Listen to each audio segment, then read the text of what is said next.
என்று எண்ணாமல் அதில் உள்ள சத்துக்களையும் அதில் உள்ள சக்திகளையும் நாம் எண்ணி உட்கொள்ள வேண்டும் என்கிறார் டாக்டர் கௌதமன் அவர்கள். நாம் விடியலை வா நிகழ்ச்சியின் அடுத்த பகுதியாக வரவிருப்பது பல்லாண்டு வாழ்ந்திட.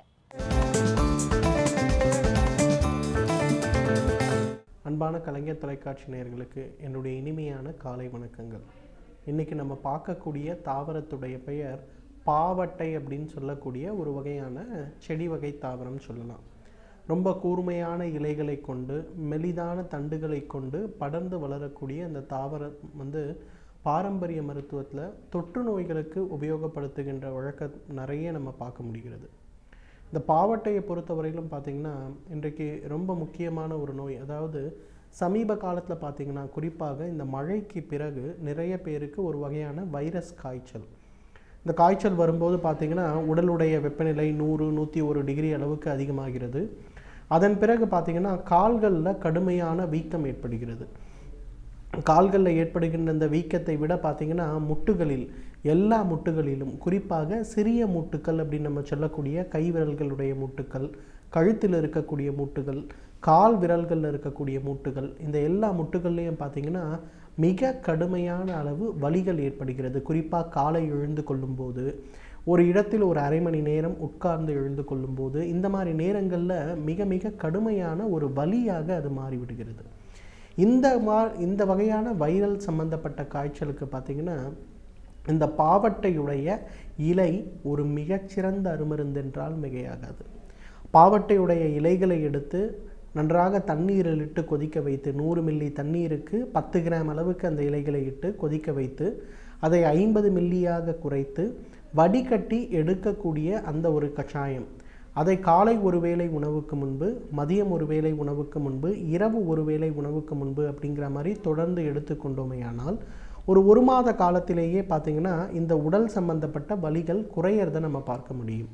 அல்லது பாவட்டை இலையை நன்றாக காய வைத்து அடைக்கக்கூடிய அந்த ஒரு சூரணத்தை காலை ஒரு வேளை இரவு ஒரு வேளை ஒரு 5 கிராம் அளவுக்கு வெந்நீரில் கலந்து சாப்பிடுகின்ற வழக்கத்தை வைத்து கொண்டாலும் மிக வேகமாக அந்த முட்டுகளில் ஏற்பட்டிருக்கக்கூடிய, குறிப்பாக இந்த வைரஸ் காய்ச்சலினால் ஏற்படுகின்ற முட்டு வலியாக இருந்தாலும் அல்லது சிக்குன்குனியான்னு நம்ம சொல்லக்கூடிய அந்த ஒரு காய்ச்சலினால் ஏற்படுகின்ற முட்டு வலியாக இருந்தாலும் வேகமாக குறைவதை பார்க்கலாம். அவ்வளவு சிறப்பு வாய்ந்த ஒரு மூலிகை இந்த பாவட்டை. இரண்டாவது, இந்த பாவட்டையுடைய இன்னொரு மிக முக்கியமான குணம் என்னன்னு கேட்டிங்கன்னா லிம்ப் அடினைட்டிஸ் அப்படின்னு சொல்லுவோம். அதாவது உடலில் இருக்கக்கூடிய நிணநீர் சுரப்பிகள் சொல்லுவோம். உடலை காப்பாற்றக்கூடிய நிணநீரை சுரக்கக்கூடிய நிணநீர் சுரப்பிகளில் ஏற்படக்கூடிய பாதிப்புகள், அதாவது கழுத்தை சுற்றி ஏற்படக்கூடிய வீக்கம், அல்லது வாயில் இருக்கக்கூடிய செலைவரி கிளான்ஸ்ன்னு சொல்லக்கூடிய அந்த இடங்களில் இருக்கக்கூடிய வீக்கம், தொடை இடுக்குகளில் ஏற்படக்கூடிய வீக்கம், அரையாப்பு கட்டி அப்படின்னு சொல்லுவாங்க. இதுக்கு தான் லிம்ப் அடினைட்டிஸ் அப்படின்னு பேர்றது, அல்லது நரி கட்டக்கூடியது அப்படின்னு சொல்லுவாங்க. உடலில் இருக்கக்கூடிய நோய் எதிர்ப்பு சம்பந்தப்பட்ட காரணிகள் மிக வேகமாக குறையும் போது, உடலுக்கு தேவையான உணவுகளை சரியாக உட்கொள்ளாமல் இருக்கும்பொழுது, மிக குறிப்பாக சத்துள்ள உணவுகளை நாம் சாப்பிடாமல் இருக்கும்போது பார்த்திங்கன்னா இந்த வகையான அரையாப்பு கட்டிகள் அல்லது லிம்ப் அடினைட்டிஸ் அப்படின்னு சொல்லக்கூடிய தொந்தரவுகள் அதிகமாகிறத நம்ம பார்க்குறோம். இந்த லிம்ப் அடினைட்டிஸ் அப்படிங்கிறது ரொம்ப முக்கியமான ஒரு விஷயம். ஏன்னு கேட்டோம்னா நுரையீரல் சம்பந்தப்பட்ட பாதிப்புகள் ஏற்படும் போது, உடலில் புற்றுநோய் சம்பந்தப்பட்ட பாதிப்புகள் ஏற்படும் போது, உடலுக்கு மிக அதிகமான இன்ஃபெக்ஷனை ஏற்படுத்தக்கூடிய பாதிப்புகள் ஏற்படும் போதெல்லாம் பார்த்திங்கன்னா இந்த இடங்களில் மிக கடுமையான அளவு வீக்கங்கள் ஏற்படுவதை பார்ப்போம். இந்த மாதிரி வீக்கங்கள் ஏற்படும் போது அதை குறைப்பதற்கு இந்த பாவட்டை ஒரு மிகச்சிறந்த மருந்தாக இருக்கிறது. பாவட்டையிலிருந்து எடுக்கக்கூடிய அந்த ஒரு சாறு அல்லது அந்த சூரணம் அல்லது அதிலிருந்து பதப்படுத்தி எடுக்கக்கூடிய நெய், ஏதாவது ஒன்றை அல்லது மூன்றையுமே காலை ஒரு வேளை இரவு ஒரு வேளை உணவுக்கு முன்பு அப்படிங்கிற மாதிரி ஒரு 3 மாத காலம் அல்லது 4 மாத காலம் தொடர்ந்து உபயோகப்படுத்தினாலே இந்த லிம்ப் அடினைட்டிஸ் அப்படின்னு சொல்லுகின்ற கழுத்தை சுற்றி ஏற்படுகின்ற அந்த வீக்கம், தொடை இடுக்குகளில் ஏற்படுகின்ற அந்த கட்டிகள், கைகளுக்கு கீழே இருக்கக்கூடிய அக்குள் பகுதிகளில் ஏற்படக்கூடிய அந்த கட்டிகள், இவையெல்லாம் வேகமாக மறைந்து போகிறத பார்க்கலாம். அந்த அளவுக்கு பார்த்திங்கன்னா இந்த அரையாப்பு கட்டிகளையும் லிம்ப் அடினைட்டிஸ் கட்டிகளும், ஏன் காச நோயினால் ஏற்படக்கூடிய கட்டிகளை கூட கரைத்து முழுமையாக குணமாக்குவதற்கு இந்த பாவட்டை ஒரு மிகச்சிறந்த மருந்தென்றால் மிகையாகாது. பாவட்டையை பொறுத்தவரையிலும் பார்த்திங்கன்னா ரொமட்டாய்டு ஆர்த்ரைட்டிஸ் நோயில் ஏற்படக்கூடிய ஒரு முக்கியமான ஒரு பிரச்சனை, அதாவது முட்டுகளில் ஏற்படுகின்ற ஒரு இறுக்கத்தை குறைப்பதற்கு ஒரு அருமையான மருந்துன்னு சொல்லலாம். இன்றைக்கு நிறைய பேருக்கு பார்த்திங்கன்னா இந்த வைரல் காய்ச்சல் ஏற்படும் போதோ அல்லது சிக்கன்குனியா காய்ச்சல் ஏற்படுறதுனாலையோ ரொமட்டாய்டு ஆர்த்ரைட்டிஸ் அப்படின்னு சொல்லக்கூடிய ஒரு நோய் மிக அதிகமாக ஆகிறதை நம்ம பார்க்கிறோம். SLE அப்படின்னு சொல்கிறோம், சிஸ்டமிக் லூப்பஸ் எரித்திமேட்டஸ் அப்படின்னு சொல்லுகின்ற இன்னொரு வகையான பிரச்சனை. இந்த பிரச்சனை ஏற்படும் போது கூட பார்த்திங்கன்னா முட்டுகளில் இருக்கக்கூடிய உராய்வுத்தன்மை மிக அதிகமாகி முட்டுகளை அசைக்கக்கூட முடியாத அளவுக்கு கடுமையான வலி ஏற்படுவதை நம்ம பார்க்கிறோம். இதை குறைப்பதற்கு கூட பாவட்டை ஒரு மிகச்சிறந்த மருந்தாக இருக்கிறது. பாவட்டையிலிருந்து எடுக்கக்கூடிய சூரணத்தை ஒரு தேக்கரண்டி அளவுக்கு காலை ஒரு வேளை இரவு ஒரு வேளை உணவுக்கு முன்பு சாப்பிடுகின்ற ஒரு வழக்கத்தை வைத்து கொண்டாலே எவ்வளவு நாள்பட்ட ரொமட்டாய்டு ஆர்த்ரைட்டிஸ் நோயினால் ஏற்படுகின்ற வலிகளாக இருந்தாலும் அவை படிப்படியாக குறைந்து வருவதை நம்ம பார்க்கலாம். ஏன்னா நிறைய பேருக்கு பார்த்திங்கன்னா அந்த ரொமட்டாய்டு ஆர்த்ரைட்டிஸ் நோய் ஏற்படும் போது ஸ்டீராய்டு சம்பந்தப்பட்ட மருந்துகளை உட்கொள்ளும் போதோ அல்லது வலியை குறைக்கக்கூடிய வலி நிவாரண மாத்திரைகளை உட்கொள்ளும் போதும் அது மிகப்பெரிய அளவில் உடலில் பாதிப்பை ஏற்படுத்துகிறது. இதை குறைப்பதற்கு மிகவும் சத்துள்ள மருந்துகளை உட்கொள்ளும் போது அது உடலில் ஈரல் செயல் குறைபாடு நோயோ அல்லது சிறுநீரக செயல் குறைபாடு நோயை உண்டாக்கி விடுகிறது. ஆனால் பாவட்டையை இதே வலிகளை குறைப்பதற்கு, வீக்கத்தை குறைப்பதற்கு, அதே போல் அந்த இடத்தில் இருக்கக்கூடிய ஸ்டிஃப்னஸை குறைப்பதற்கு நம்ம உபயோகப்படுத்தினால் கூட உடலில் அதிகமான பக்க விளைவுகள் இல்லாமல் இருப்பதை நம்ம பார்க்கலாம். அந்த அளவுக்கு ரொமட்டாய்டு ஆர்த்ரைட்டிஸ் சம்பந்தப்பட்ட நோய், சிக்கன்குனியா காய்ச்சலினால் ஏற்படக்கூடிய முட்டு வலிகள், இப்போது சமீப காலத்தில் நாம் பார்த்து கொண்டிருக்கக்கூடிய வைரல் காய்ச்சல், அதனால் ஏற்படுகின்ற கால் வீக்கம் மற்றும் முற்றி வலிகள், இவை அனைத்தையும் வேகமாக குறைப்பதற்கு பார்த்திங்கன்னா இந்த பாவட்டை ஒரு மிகச்சிறந்த மருந்தாக இருக்கிறது. பாவட்டையுடைய இன்னொரு சிறப்பான குணம் என்னன்னு பார்த்திங்கன்னா வயிற்றில் ஏற்படுகின்ற வாய்வு தொந்தரவுக்கு இது ஒரு மிகச்சிறந்த மருந்து. கிராமங்கள்லாம் பார்த்திங்கன்னா அந்த வயிறு தொந்தரவு ஏற்பட்டாலே உடனே பாவட்டையுடைய இலைகளை ஒரு 10 இலைகளை பறித்து எடுத்து சுத்தப்படுத்தி வாயில் வைத்து மென்று அந்த சாறை மட்டும் விழுங்குவார்கள். அடுத்த ஒரு 10 நிமிடத்தில் பார்த்திங்கன்னா எவ்வளவு நாள்பட்ட கேஸ் ட்ரபிளாக இருந்தாலும் அது உடனே குணமாகிறத நம்ம பார்க்கலாம். ஏன்னா இன்றைக்கு கேஸ் ட்ரபிள் ஏற்படும் போது, சரியாமை ஏற்படும் போது நிறைய வேதியியல் பொருட்கள் கொண்டிருக்கக்கூடிய அந்த மருந்துகளை உட்கொள்ளும் போது அதனால் வயிற்றுக்கும் பாதிப்பு, குடலுக்கும் பாதிப்பு ஏற்படுகிறது. அதை குறைக்கக்கூடிய சக்தி பாவட்டைக்கு உண்டு. எனவே நேயர்களே, பாவட்டையை பொறுத்தவரையிலும் லிம்ஃபடினைட்டிஸ் அப்படின்னு சொல்லக்கின்ற அரையாப்பு கட்டிகள் அல்லது நரி கட்டக்கூடிய கட்டிகளுக்கும், காசநோயினால் ஏற்படுகின்ற பாதிப்புகளுக்கும், புற்றுநோய் வருவதற்கு முன்பால் ஏற்படுகின்ற அரையாப்பு கட்டிகளுக்கும், அதைவிட முக்கியமாக முட்டுகளில் ஏற்படுகின்ற விஷக்காய்ச்சலினால் ஏற்படுகின்ற முட்டு வலிக்கும் இயற்கை கொடுத்திருக்கின்ற மிகச்சிறந்த அருமருந்து.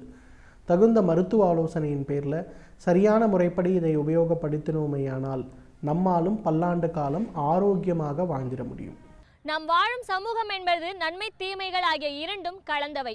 அதை எவ்வாறு பகுத்து பார்ப்பது என்பதை பற்றி நமக்கு விளக்க வருகிறார் மனுஷபுத்திரன் அவர்கள். நம் விடியலை நிகழ்ச்சியின் அடுத்த பகுதியாக வரவிருப்பது தீதும் நன்றும்.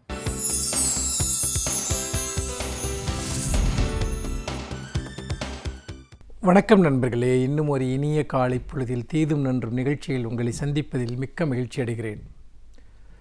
பொதுவாக கல்வி அமைப்புகள் தொடர்பாக இந்த நாடு பலவிதமான விவாதங்களை கண்டிருக்கிறது, பல்வேறு விதமான சர்ச்சைகளை சந்தித்திருக்கிறது.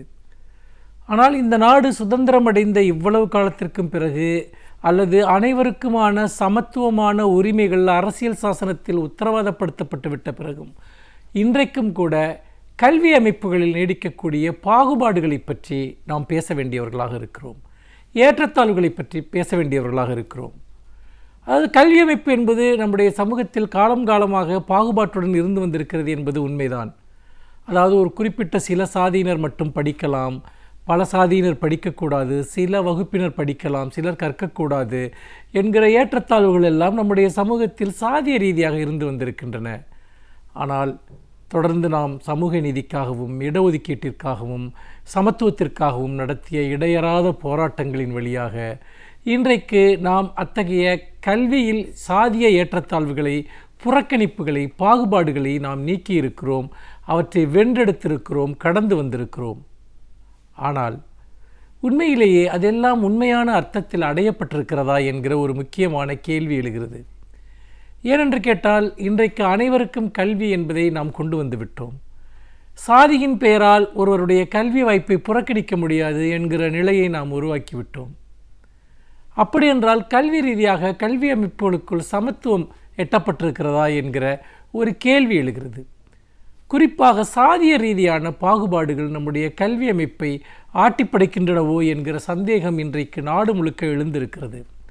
சமீபத்தில் தற்கொலை செய்து கொண்ட ஹைதராபாத் மத்திய பல்கலைக்கழகத்தைச் சேர்ந்த ரோஹித் வெமுலா என்கிற மாணவரினுடைய நினைவாக சில தினங்களுக்கு முன்பு டெல்லியில் ஒரு மிகப்பெரிய பேரணி நடந்தது. அதில் காங்கிரஸ் கட்சி தலைவர் ராகுல் காந்தி, அதே போல் ஆம் ஆத்மி கட்சியினுடைய தலைவர் அரவிந்த் கெஜ்ரிவால், மார்க்சிஸ்ட் கம்யூனிஸ்ட் கட்சி தலைவர்கள் என்று பலரும் அந்த கூட்டத்தில் கலந்து கொண்டு உரையாற்றினார்கள். அப்போது ஒரு முக்கியமான கோரிக்கை ஒன்று முன்வைக்கப்பட்டது. அதாவது கல்வி அமைப்புகளுக்குள் சாதிய ரீதியான பாகுபாடுகளை களைவதற்காக ரோஹித் வெமுலா பெயரில் ரோஹித் ஆக்ட் என்கிற ஒரு சட்டத்தை கொண்டு வர வேண்டும் என்கிற ஒரு கோரிக்கை முன்வைக்கப்பட்டது. நிச்சயமாக நாம் அதை பற்றி பரிசீலிக்க வேண்டிய, இன்னும் சொல்லப்போனால் கண்டிப்பாக கொண்டு வர வேண்டிய சட்டம்தானோ அது என்பதில் எந்த சந்தேகமும் இல்லை. ஏனென்று கேட்டால் அந்த அளவிற்கு இன்றைக்கும் கூட கல்வி அமைப்புகளுக்குள் சாதி பாகுபாடுகள் தலைவிரித்தாடுகின்றன என்கிற குற்றச்சாட்டு நாடு முழுக்க இருந்து கொண்டிருக்கிறது. அது ஹைதராபாத் பல்கலைக்கழகமாக இருக்கலாம், அல்லது ஐஐடி போன்ற மிகவும் உயர் தொழில்நுட்ப கல்வியை பயிலக்கூடிய கல்வி வளாகங்களாக இருக்கலாம், ஜேஎன்யூ போன்ற பல்கலைக்கழகங்களாக இருக்கலாம். அங்கெல்லாம் ஒரு ஜாதிய ரீதியான அணுகுமுறை என்பது இருக்கிறது என்பதை பற்றிய தொடர்ந்து குற்றச்சாட்டுகள் இருக்கின்றன. இதில் இன்னொரு முக்கியமான ஒரு விஷயம் நீங்கள் பார்த்தீர்கள் என்றால், பல கிராமப்புறங்களில் துவக்கப்பள்ளிகளில் இது போன்ற ஒரு விஷயம் இருக்கிறது, ஆரம்ப பள்ளிகளில் இருக்கிறது என்கிற செய்திகளும் வருகின்றன. குறிப்பாக இன்றைக்கு நம்முடைய கல்வி அமைப்பிலேயே அரசு பள்ளிகள் என்றாலே அது தாழ்த்தப்பட்ட மக்கள் அல்லது ஒடுக்கப்பட்ட மக்கள், அந்த குடும்பங்களைச் சேர்ந்த குழந்தைகள் படிக்கக்கூடிய ஒரு பள்ளிதானோ என்கிற அளவிற்கு எளிய வறிய மக்கள் மட்டுமே அரசு பள்ளிக்கு செல்வார்கள். சாதிய ரீதியாக மேம்பட்டவர்கள் அல்லது பொருளாதார ரீதியாக மேம்பட்டவர்கள் எல்லோரும் தனியார் பள்ளிகளுக்கு செல்வார்கள் என்கிற அளவிற்கான ஒரு பிரிவினை ஏற்கனவே உருவாக்கப்பட்டு விட்டது. சரி, அது ஒரு புறம் இருக்கட்டும். அப்படியே இது போன்ற ஏழை பிள்ளைகள் படிக்கக்கூடியது என்று சொல்லக்கூடிய அளவிற்கு பல கிராமங்கள் இருக்கக்கூடிய பள்ளிகளிலும் கூட இந்த சாதி பிரிவினைகள் கொண்டு செலுத்தப்படுகின்றன என்கிற குற்றச்சாட்டு இருக்கிறது. உதாரணமாக தென் தமிழகத்தின் சில மாவட்டங்களில் ஒடுக்கப்பட்ட சமூகத்தைச் சேர்ந்த குழந்தைகளை தனியாக பிரித்து காட்டுவதற்காக அவருடைய கையில் ஒரு குறிப்பிட்ட வண்ணத்தில் அமைந்த கயிற்றை கட்டுகிற பழக்கம் என்பது இருப்பதை தொடர்ந்து சுட்டி காட்டுகிறார்கள். அப்படி பார்க்கிற போது இது வேறு வேறு வடிவங்களில் உயர்கல்வி நிலையங்களுக்குள்ளும் வருகிறது. அதாவது இன்றைக்கும் பல உயர்கல்வி நிறுவனங்களில் இருக்கக்கூடிய பேராசிரியர்களாகவோ நிர்வாகிகளாகவோ இருக்கக்கூடியவர்கள் உயர் சாதியினரைச் சேர்ந்தவர்களாக இருக்கிறார்கள். முதல் முறையாக சமூக நீதியின் மூலமாகவும் இடஒதுக்கீட்டின் மூலமாகவும் கல்விக்கான வாய்ப்புகளை பெற்று அங்கே வரக்கூடிய மாணவர்கள் அங்கு இதுபோன்ற உயர்சாதி மனோபாவம் கொண்ட ஆசிரியர்களால் அல்லது சில சமயம் சக மாணவர்களால் கடுமையான மன நெருக்கடிக்கு ஆளாக்கப்படுகிறார்கள், பாரபட்சங்களுக்கு ஆளாக்கப்படுகிறார்கள். அப்படி செய்கிற போது மனதளவிலேயே மிகவும் ஊக்கம் குன்றியவர்களாக இந்த பிற்படுத்தப்பட்ட தாழ்த்தப்பட்ட சமூகங்களைச் சேர்ந்த மாணவர்கள் அந்த கல்விச் சூழலை எதிர்கொள்ள முடியாமல் தத்தளிக்கக்கூடிய ஒரு காட்சியை நாம் பார்க்கிறோம். இன்னொரு புறம் சில இடங்களில் இந்த தாழ்த்தப்பட்ட வகுப்பைச் சேர்ந்த குழந்தைகளை நீங்கள் பள்ளிகளிலே பார்த்தீர்கள் என்றால் அவர்களை சுத்தம் செய்ய சொல்வது, வேறு பல வேலைகளில் ஈடுபடுத்துவது என்பதெல்லாம் கூட இன்றைக்கு பரவலாக இருக்கிறது. அதாவது அவர்கள் உழைக்கும் வர்க்கத்தை சேர்ந்தவர்கள் என்கிற அடிப்படையில் பள்ளிக்கு வந்தாலும் கூட அவர்கள் அத்தகைய சில தொழில்களை செய்ய வேண்டும். ஆனால் அந்த தொழில்கள், அந்த வேலைகள் என்பது பிறசாதி குழந்தைகளுக்கு அளிக்கப்படுவதில்லை என்கிற செய்திகளும் தொடர்ந்து சுட்டிக்காட்டப்படுகின்றன. இது உண்மையிலேயே ஒரு கவலை தரக்கூடிய, வருத்தம் தரக்கூடிய, மிகவும் ஆழ்ந்த வேதனையை தரக்கூடிய ஒரு விஷயமாக இருக்கிறது. அப்படி இருக்கிற போது எப்படி நாம் ஏற்கனவே ஒரு வன்கொடுமை தடை சட்டம் என்கிற ஒரு சட்டம் இருந்தாலும் கூட நாம் ஒரு புதிதாக ஒரு சட்டங்களை நாம் பல விதங்களில் நாம் இன்றைக்கு ஏற்ற வேண்டிய ஒரு நிர்பந்தத்திற்கு ஆட்பட்டிருக்கிறோம்.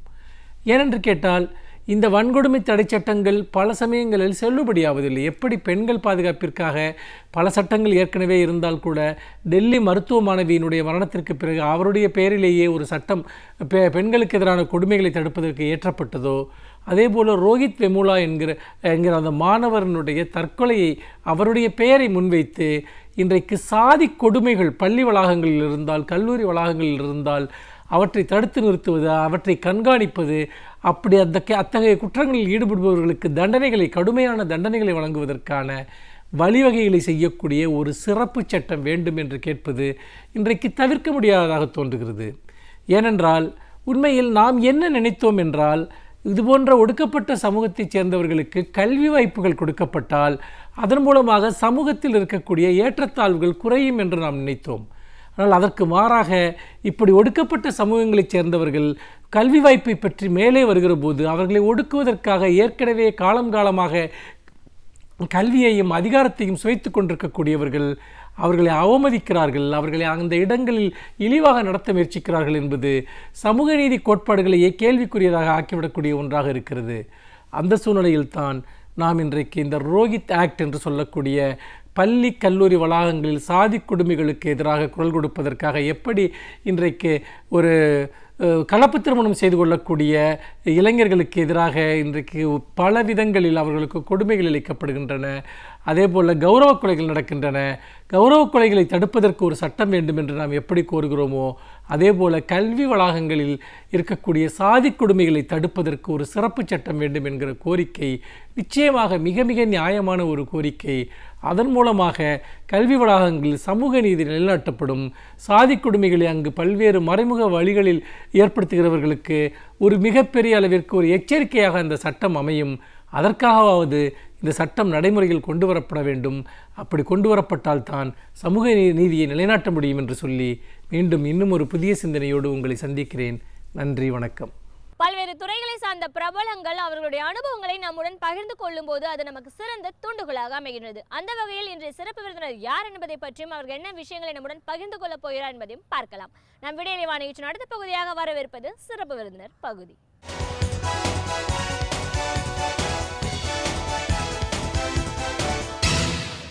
வணக்கம் நேயர்களே, விடியலேவா நிகழ்ச்சியின் சிறப்பு விருந்தினருக்கான நேரம் இது. இன்றைய சிறப்பு விருந்தினர் கல்வியாளர் திரு செந்தில்குமார். ஒரு கல்வியாளரா கல்வியோட முக்கியத்துவம் என்ன, எல்லாருக்கும் ஒரே நிலையான கல்வி அப்படிங்கிறது ஏன் அவசியமா இருக்கு, உயர்கல்வி அப்படின்னு வரும்போது என்ன மாதிரியான வாய்ப்புகள் உலகளாவே இருக்கு, இதெல்லாம் தெரிஞ்சுக்கணும் அப்படின்னும் போது திறன் மேம்பாடு எவ்வளோ முக்கியத்துவம் வாய்ந்ததா இருக்கு, அதற்கான பயிற்சிகள் இப்படின்னு பல விஷயங்களை இன்னைக்கு நம்ம அவர்கிட்ட கேட்டு தெரிஞ்சுக்கலாம். வணக்கம் சார். வணக்கம் மேம். ஒரு கல்வியாளராக எங்கள் நிகழ்ச்சிக்கு உங்களை முதல்ல வரவேற்கிறோம். கல்வியாளர் அப்படின்னு சொல்லும்போது நீங்கள் ஒரு நிறுவனம் நடத்திட்டு இருக்கீங்க, பல கல்லூரிகளுக்கு போய் இதற்கான பயிற்சிகளும் கொடுக்குறீங்க. இதுக்கு அப்பாற்பட்டு வெளியில் நிறைய தேர்வுகள் எழுதணும், ஒரு சான்றிதழ் படிப்பு அப்படின்னு வரும்போதும் உயர்கல்விக்காக வெளிநாடு போகணும்னு நினைக்கிறவங்களுக்கு என்ன மாதிரியான ஒரு பயிற்சி, இதையெல்லாம் தாண்டி திறன் மேம்பாடுன்னு வரும்போது ஒருத்தர் பள்ளியிலிருந்து கல்லூரிக்கும், கல்லூரியிலிருந்து வேலைவாய்ப்பை தேடி போகும்போதும் அதுக்கு இடைப்பட்ட விஷயங்கள் என்னென்ன, என்ன மாதிரியான ஒரு திறன்கள் எல்லாம் நம்ம வளர்த்துக்க வேண்டிய அவசியத்தில் இருக்கும், அதை ஒரு நிறுவனமா எப்படி அதை சொல்லி கொடுத்துட்டு இருக்கீங்க, என்ன மாதிரி மாணவர்கள் அடுத்த நிலைக்கு போயிருக்காங்க இப்படின்னு கல்வி சார்ந்தும் இன்னைக்கு இருக்கிற தேவை சார்ந்தும் நிறைய விஷயங்களை எங்க நேயர்களோட நீங்க முழுமையா பகிர்ந்துக்கணும் சார். முதல்ல ஒரு கல்வியாளர் அப்படிங்கிற முறையில இன்னைக்கு சமச்சீர் கல்வி அப்படிங்கிறது நடைமுறைப்படுத்தப்பட்டிருக்கு. சமச்சீர் கல்வி அப்படிங்கிறது ஏன் அவசியம்? சமச்சீர் கல்வி பார்த்தீங்க அப்படின்னா இப்போ முன்னாடி வந்து இப்போ தமிழ்நாட்டில் எடுத்துட்டிங்க அப்படின்னா நியர்லி 52,000 ஸ்கூல்ஸ் இருக்குது. நர்சரி அண்ட் ப்ரைமரி இருக்குது, மெட்ரிக் இருக்குது, ஹை ஸ்கூல் இருக்குது, ஹையர் செகண்டரி ஸ்கூல் இருக்குது. இந்த 52,000 ஸ்கூல்ஸ்க்குமே பார்த்தீங்க அப்படின்னா முன்னாடி எப்படி இருந்ததுன்னா ஒரு 5-6 இயர்ஸ்க்கு முன்னாடி எப்படி இருந்தது அப்படின்னா எவ்ரி ஸ்கூல், அதாவது ஒவ்வொரு மெட்ரிக் ஸ்கூலுமே பார்த்தீங்கன்னா ஒரு சிலபஸ் ஃபாலோ பண்ணுவாங்க.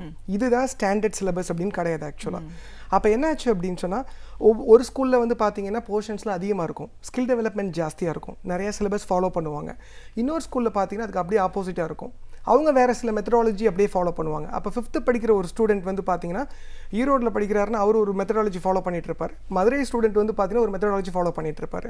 அப்போ வந்து பார்த்தீங்கன்னா எக்ஸ்ட்ரீமாக ஒரு கன்ஃபியூஷன் ஸ்டேஜ் இருந்துகிட்டே தான் இருக்கும்.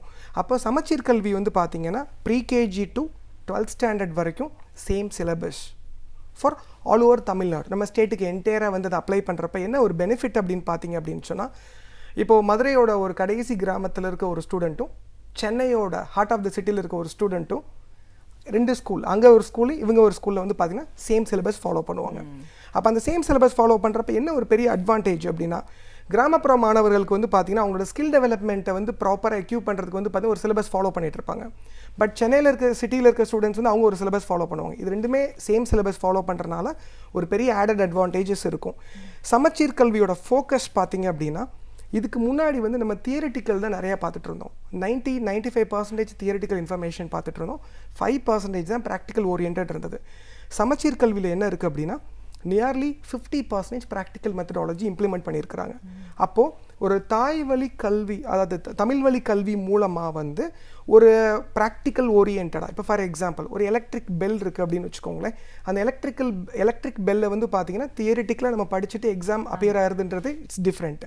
அந்த எலக்ட்ரிக் பெல்லை அந்த ஸ்டூடெண்ட்டே பண்ணி அதை வந்து ப்ராக்டிக்கலாக இம்ப்ளிமெண்ட் பண்ணி அதில் அவங்க லேர்ன் பண்ணுறாங்க அப்படின்னு சொன்னால் அது இட்ஸ் டிஃப்ரெண்ட்.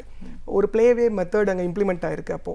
அப்போ வந்து பார்த்தீங்கன்னா அதனால தான் பார்த்தீங்கன்னா இப்போ recent last couple of years பார்த்தீங்கன்னு வச்சுக்கோங்களேன், உங்களுக்கு 10th ஃபர்ஸ்ட் மார்க்கே கிட்டத்தட்ட வந்து ஒரு 300 ஸ்டூடெண்ட்ஸ் எடுக்கிறாங்க, ஸ்கோர் பண்ணுறாங்க. செகண்ட் மார்க் வந்து பார்த்தீங்கன்னா ஒரு 200 ஸ்டூடெண்ட்ஸ். இந்த மாதிரி வந்து பார்த்தீங்கன்னா நிறைய அவங்களால வந்து மார்க்ஸ் வந்து ஸ்கோர் பண்ண முடியுது. அப்போ எஜுகேஷன் அப்படின்றது வந்து பார்த்தீங்கன்னா ஆஸ் வெல் அஸ் ஒரு மனப்பாடம் பண்ணி ஒரு எக்ஸாம்ஸ் அப்பியர் ஆகாமல் என்ன டெக்னாலஜி என்ன படிக்கிறோமோ அதை ரொம்ப புரிஞ்சு அதை பர்ஃபெக்டாக எக்ஸ்ப்ளோர் பண்ணுறதுக்குண்டான பர்ஃபெக்ட் ஆப்பர்ச்சுனிட்டி தான் சமச்சீர் கல்வி. நிச்சயமா சார். இப்போ இந்த மாதிரியான ஒரு சமச்சீர் கல்வி கிடைச்சதுனால ஒரு கிராமப்புறத்தில் இருக்கிற மாணவனும் நகரத்தில் இருக்கிற ஒருவருக்கும் ஒரே மாதிரியான ஒரு கல்வி கிடைக்கிறதுக்கான வாய்ப்பு முழுமை 100% நம்ம சொல்றோம். இந்த கல்வி முறையில பயின்று வர மாணவர்கள் அடுத்த நிலைக்கு போகணும், இந்த உயர்கல்வி அப்படின்னு வரும்போது நிறைய தயக்கங்கள் இருக்கு. என்ன இது சூஸ் பண்ணணும், எதில் வேலை வாய்ப்புகள் அதிகமாக இருக்குது, இப்படின்னு பல கேள்விகள் இருக்கிறத பார்க்குறோம். ஆனால் அந்த உயர்கல்வி நேரத்தில் கல்விக்கு அப்பாற்பட்டு நம்ம திறன்களை வளர்த்துக்க வேண்டிய அவசியம் ஏன் இருக்குது? என்ன மாதிரியான திறன்கள் எல்லாம் நம்ம வளர்த்துக்கிறதுக்கான வாய்ப்புகள் இன்னைக்கு கிடைக்குது? கண்டிப்பாக இப்போ ஒரு 12th முடிக்கிறாங்க அப்படின்னு சொன்னால் இப்போ 10th முடிச்சுட்டு அவங்க என்ன பண்ணலாம்னா ஒரு 3 years டிப்ளமோ கோர்சஸ் போகலாம். இல்லைன்னா 12th முடிச்சுட்டு என்ன பண்ணலாம், ஒரு இன்ஜினியரிங் செலக்ட் பண்ணலாம், இல்லை ஆர்ட்ஸ் அண்ட் சயின்ஸ் காலேஜ் போகலாம். ஓகே, இதுதான் இன்றைக்கி இருக்க பேசிக் எஜுகேஷன் மெத்தடாலஜி. ஸோ இதை தாண்டி வந்து பார்த்தீங்கன்னா ஸ்கில் டெவலப்மெண்ட்டுன்றது தான் இன்றைக்கி வந்து எல்லாருமே பேசப்படுறோம். ஸ்கில் டெவலப்மெண்ட், ஸ்கில்டு பர்சன்ஸ் ஸ்கில்டாக டெவலப் பண்ணணும் அப்படின்றதான் இன்றைக்கி ஒட்டுமொத்த கண்ட்ரியோட பெரிய எதிர்பார்ப்பே வந்து பார்த்தீங்கன்னா ஸ்கில் டெவலப்மெண்ட் தான். இந்த ஸ்கில் டெவலப்மெண்ட்டை வந்து பார்த்தீங்கன்னா இப்போ ஃபார் எக்ஸாம்பிள் ஒரு 12th முடிக்கிற ஸ்டூடெண்ட்ஸ் வந்து ஒரு காலேஜ் ஜாயின் பண்ணுறாங்கன்னா ஒரு இன்ஜினியரிங் படிக்க போகிறார் அப்படின்னா 4 years அவர் படிப்பார். 4 yearsல வந்து பார்த்தீங்கன்னா ஈவன் கம்ப்யூட்டர் சயின்ஸ் அண்ட் ஐடியோ, எலக்ட்ரானிக்ஸ் அண்ட் கம்யூனிகேஷனோ, EEO, ஏரோநாட்டிக்கல் இன்ஜினியரிங்கும், மெக்கானிக்கல் சிவில் எல்லாத்துக்குமே பார்த்தீங்கன்னா டிமாண்ட் ரொம்ப ஜாஸ்தியாக தான் இருக்குது. ஏன்னா இப்போ இ-காமர்ஸ் இண்டஸ்ட்ரியில் கூட பார்த்தீங்கன்னா அனதர் ஒரு 2-3 yearsல வந்து பார்த்தீங்கன்னா 50 lakhs வேக்கன்சிஸ் க்ரியேட் ஆக போகுது. 50 lakhs வேக்கன்சிஸ் க்ரியேட் ஆக போகுது. அப்போ உங்களுக்கு ஜாப் ஆப்பர்ச்சுனிட்டிஸ்ன்றது பர்ஃபெக்டாக எல்லா இண்டஸ்ட்ரியிலையுமே நிறையா இருக்குது. அதை பற்றி ப்ராப்ளமே கிடையாது. பட் இண்டஸ்ட்ரிக்கு என்ன தேவைன்றது ரொம்ப இம்பார்ட்டன்ட். இப்போ ஃபார் எக்ஸாம்பிள் நம்ம 4 years வந்து அகடமிக் ஸ்டடீஸ் படிக்கிறப்போ வந்து பார்த்தீங்கன்னா ரெலவெண்ட் இண்டஸ்ட்ரி, இப்போ ஃபார் எக்ஸாம்பிள் மெக்கானிக்கல் இன்ஜினியரிங் படிக்கிறவங்க அந்த இண்டஸ்ட்ரியில் ப்ரெசண்ட்டாக என்ன சாஃப்ட்வேர் யூஸ் பண்ணுறாங்க. ஓகே, வெறும் அகடமிக் ஸ்டடீஸ் மட்டும் கண்டிப்பாக ஹெல்ப்ஃபுல்லாக இருக்காது. பட் இது திறன் சார்ந்த பயிற்சிகள் அப்படின்னு இருக்குது. ஓகே, அதுக்கு வந்து பார்த்தீங்கன்னா நிறைய ட்ரைனிங் இன்ஸ்டியூட்ஸ் என்ன பண்ணுறாங்க அப்படின்னு சொன்னால் அந்த திறன் சார்ந்த பயிற்சிகளை கொடுக்குறாங்க. அந்த ஸ்கில் டெவலப்மெண்ட், அந்த ஸ்கில் டெவலப்மெண்ட் வந்து பார்த்தீங்கன்னா இன்றைக்கி ப்ரெசென்ட்டாக இண்டஸ்ட்ரியில் என்ன சாஃப்ட்வேர் யூஸ் பண்ணுறாங்க, அந்த சாஃப்ட்வேருக்கு வந்து பார்த்தீங்கன்னா இவங்க எப்படி எக்யூப் பண்ணிக்கணும். ஓகே, அதை வந்து பார்த்தீங்கன்னா அவங்க லைவாக வந்து ஒரு 3 or 4 கோர்சஸ், சர்டிஃபிகேஷன் கோர்சஸ், அதாவது எஸ்பெஷலி இன்டர்நேஷ்னல் சர்டிஃபிகேஷன் கோர்ஸ் அவங்க எடுத்துக்கிட்டாங்க அப்படின்னு சொன்னால் இண்டஸ்ட்ரியில் என்ன சாஃப்ட்வேர் ஒர்க் பண்ணுறாங்களோ அதை வந்து படிக்கிறப்பவே அவங்க யூஸ் பண்ண ஆரம்பிச்சிட்டாங்கன்னா இண்டஸ்ட்ரிக்கு போகிறது ரொம்ப ஈஸியாக இருக்கும். இந்த கேப்பை வந்து ஃபில் பண்ணுறதுக்காக தான் வந்து பார்த்தீங்கன்னா கல்வி இன்ஸ்டியூட் வந்து நாங்கள் நிறைய முயற்சிகள் எடுத்துகிட்டு இருக்கோம். அதாவது அகடமிக் இன்ஸ்டியூஷன்ஸ்க்கும் இண்டஸ்ட்ரிக்கு உள்ள கேப்பை பர்ஃபெக்டாக ஃபில் பண்ணுறதுக்கு நிறைய முயற்சிகள் எடுத்துகிட்டு இருக்கோம். பட் அது ரீசெண்டாக வந்து நல்ல சக்ஸஸ்ஃபுல்லாகவும் இருக்குது. ஆக்சுவலாக நிறையா ஸ்டூடெண்ட்ஸ் கன்சிக்யூட்டிவாக பிளேஸ்மெண்ட்டும் ஈஸியாக அவங்களுக்கு கிடைக்குது. இப்போ இதில் 2 பிரிவுகளாக சொல்லியிருக்கீங்க. இந்த திறன் மேம்பாடு சார்ந்த விஷயங்கள் பயிற்சி எடுத்துக்க வேண்டிய அவசியம் இருக்குது. அதுக்கப்புறம் சான்றிதழ் படிப்பு, சர்டிஃபிகேட் கோர்சஸ்ன்னு சொல்கிறீங்க. இது எல்லாமே வந்து உயர்கல்வி படிக்கிற காலகட்டத்திலேயே ஒருத்தர் வந்து பயிற்சி எடுத்துக்க வேண்டிய அவசியம் இருக்குது. அப்போ தான் எளிமையான வாய்ப்புகள் நம்மளுக்கு தேடி வரும், நல்ல வாய்ப்புகள் தேடி வரும். கண்டிப்பாக. இப்போ நம்ம அந்த திறன் மேம்பாடு அப்படின்னு நம்ம பார்க்கும்போது இப்போ நீங்கள் ஒரு கல்வின்ற ஒரு அமைப்பு சார்ந்தும் சரி, பல நிறுவனங்கள் இந்த மாதிரியான ட்ரைனிங் சென்டர்ஸ் ஜென்ரலாக பார்க்கக்கூடிய விஷயங்கள் என்ன, எந்த மாதிரியான திறன்கள், that is lack of skills அப்படின்னா எதுலெல்லாம் வந்து ஒரு மாணவர் வந்து பின்தங்கிய நிலையில் இருக்காங்க? இப்போ ஃபார் எக்ஸாம்பிள் ஒரு இன்ஜினியரிங் ஸ்டூடெண்ட்டோ ஒரு arts and science college students படிக்கிற ஸ்டூடெண்ட்டோ பார்த்தீங்கன்னா ஸ்கில் டெவலப்மெண்ட்ன்றது வந்து அவங்க அகடாமிக் ஸ்டடீஸ் முடிச்சிடுறாங்க. முடிச்சுட்டு வந்து பார்த்தீங்கன்னா இண்டஸ்ட்ரிக்கு என்ன தேவைன்றதை மறந்துடுறாங்க. ஓகே, இப்போ அவங்க படிச்சிடுறாங்க, மார்க்ஸும் வந்துடுது ஆப்வியஸ்லி. பட் இண்டஸ்ட்ரிக்கு வந்து பார்த்தீங்கன்னா இப்போ இது இருந்தால் தான் பண்ண முடியும். இப்போ ஃபார் எக்ஸாம்பிள் ஒரு computer science and IT students எடுத்துட்டிங்கன்னா கண்டிப்பாக அவங்க இன்ஜினியரிங் படிக்கிற காலகட்டத்திலே வந்து ஒரு எம்என்சி இன்டர்வியூக்கு போகணும் அப்படின்னா மினிமம் லெவல் அப்படின்னு எடுத்துட்டோன்னா ஒரு C++ ஜாவா அவங்க லேர்ன் பண்ணிக்கலாம். அதுக்கு அடுத்த லெவல் போகணும் அப்படின்னா கண்டிப்பாக க்ளவுட் கம்ப்யூட்டிங்கோட நாலேஜ் இருக்கணும், பிக் டேட்டாவோட நாலேஜ் இருக்கணும். இதெல்லாம் வந்து மேண்டட்ரி. இதெல்லாம் இண்டஸ்ட்ரியில் இப்போ யூஸ் பண்ணுறாங்க. அந்த இண்டஸ்ட்ரிக்கு தகுந்த மாதிரி அவங்க எக்யூப் பண்ணிட்டாங்கன்னா ஒரு பெரிய அட்வான்டேஜ்.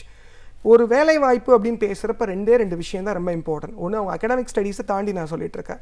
ஒன்று வந்து பார்த்தீங்கன்னா டெக்னிக்கல் ஸ்கில்ஸ், இன்னொன்று வந்து கம்யூனிகேஷன் ஸ்கில்ஸ். இது ரெண்டும் பேலன்ஸ்டாக இருந்ததுன்னா ஈஸியாக அவங்களால ஆப்பர்ச்சுனிட்டிஸ் எடுக்க முடியும் ஆக்சுவலாக.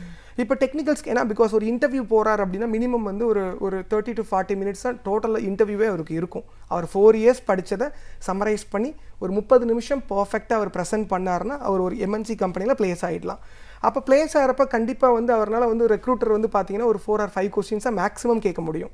அப்போ அது ஒரு ஃபியூ கொஸ்டின்ஸ் வந்து டெக்னிக்கலாக இருக்கலாம், 1 or 2 வந்து கம்யூனிகேஷனாக இருக்கலாம். லைக் அவங்களோட இங்கிலீஷ் வந்து பேசிக்கலி ரொம்ப இம்பார்ட்டன்ட். அப்போ அந்த இங்கிலீஷுக்கு தேவையான அடிப்படை பயிற்சிகள் அப்படின்னு இருக்குது ஆக்சுவலாக. அந்த அடிப்படை பயிற்சிகள்னு பார்த்தீங்கன்னா இப்போ டோயிக் அப்படின்னு ஒரு கோர்ஸ் இருக்குது. இப்போ டோயிக் வந்து பார்த்தீங்கன்னா test of English for international communication அப்படின்னு சொல்லிட்டு ஒரு ETSன்னு ஒரு கம்பெனி இருக்குது. அதாவது educational testing services US based company. இவங்க என்ன பண்ணுறாங்கன்னா ஸ்டூடெண்ட்டுக்கு உண்டான அசஸ்மெண்ட், இப்போ வந்து இங்கிலீஷ் அவங்க படிக்கிறாங்க அப்படின்னு சொன்னால் அந்த இங்கிலீஷ்க்கு வந்து வேலிட் சர்டிஃபிகேஷன் வேணும், இவர் வந்து குவாலிஃபைடு பர்ஃபெக்ட் அப்படின்றத டிசைட் பண்ணுறதுக்கு ஒரு அசஸ்மெண்ட் கண்டிப்பாக நம்ம கண்டக்ட் பண்ணணும். இதை கண்டக்ட் பண்ணுறதுக்கு டோயிக் சர்டிஃபிகேஷன் எடுத்துட்டாங்க அப்படின்னு சொன்னால் ரொம்ப யூஸ்ஃபுல்லாக இருக்கும் MNCs போகிறப்போ. ஸோ ரெண்டு பேலன்ஸ்டாக பார்த்தோம் அப்படின்னா ஒன்று வந்து டெக்னிக்கல் ஸ்கில்ஸ், இன்னொன்று வந்து கம்யூனிகேஷன் ஸ்கில்ஸ். இதை பேலன்ஸ்டாக அவங்க பண்ணுறப்போ ரொம்ப ஈஸியாக அவங்க ஜாப் எடுத்துட முடியும். ஓகே, இந்த இடத்துல தான் வந்து பின்தங்கி இருக்காங்கன்னு சொல்கிறீங்க. கண்டிப்பாக இந்த 2 தான் பின்தங்கி இருக்கிறாங்க. ஏன்னா பிகாஸ் அகடமிக் ஸ்டடீஸில் கான்சன்ட்ரேட் பண்ணுற ஸ்டூடெண்ட்ஸ் வந்து பார்த்தீங்கன்னா டெக்னிக்கல் ஸ்கில்ஸ் என்ன இம்ப்ரூவ் பண்ணிக்கணும், கம்யூனிகேஷன் எப்படி இம்ப்ரூவ் பண்ணிக்கணும், இந்த 2 விஷயத்தை பேலன்ஸ்டாக பண்ணிட்டாங்கன்னாவே போதும். 100% அவங்களுக்கு ஒரு ஆப்பர்ச்சுனிட்டி கிரியேட் ஆயிரும். It's very simple. ஒரு கம்ப்யூட்டர் சயின்ஸ் அண்ட் ஐடி ஸ்டூடெண்ட்ஸாக இருக்கட்டும், மெக்கானிக்கல் சிவில் ஸ்டூடெண்ட்டாக இருக்கட்டும், அவங்களோட பேரண்ட் கம்பெனி அதோட ரெலவெண்ட் இண்டஸ்ட்ரியில் என்னென்னலாம் சாஃப்ட்வேர்ஸ் யூஸ் பண்ணுறாங்க அப்படின்றத பார்த்துட்டு அதுக்கேற்ற மாதிரி பயிற்சிகள் அவங்க எடுத்துக்கிட்டாங்க அப்படின்னு சொன்னால் ஈஸியாக பிளேஸ்மெண்ட் ஆகிடலாம்.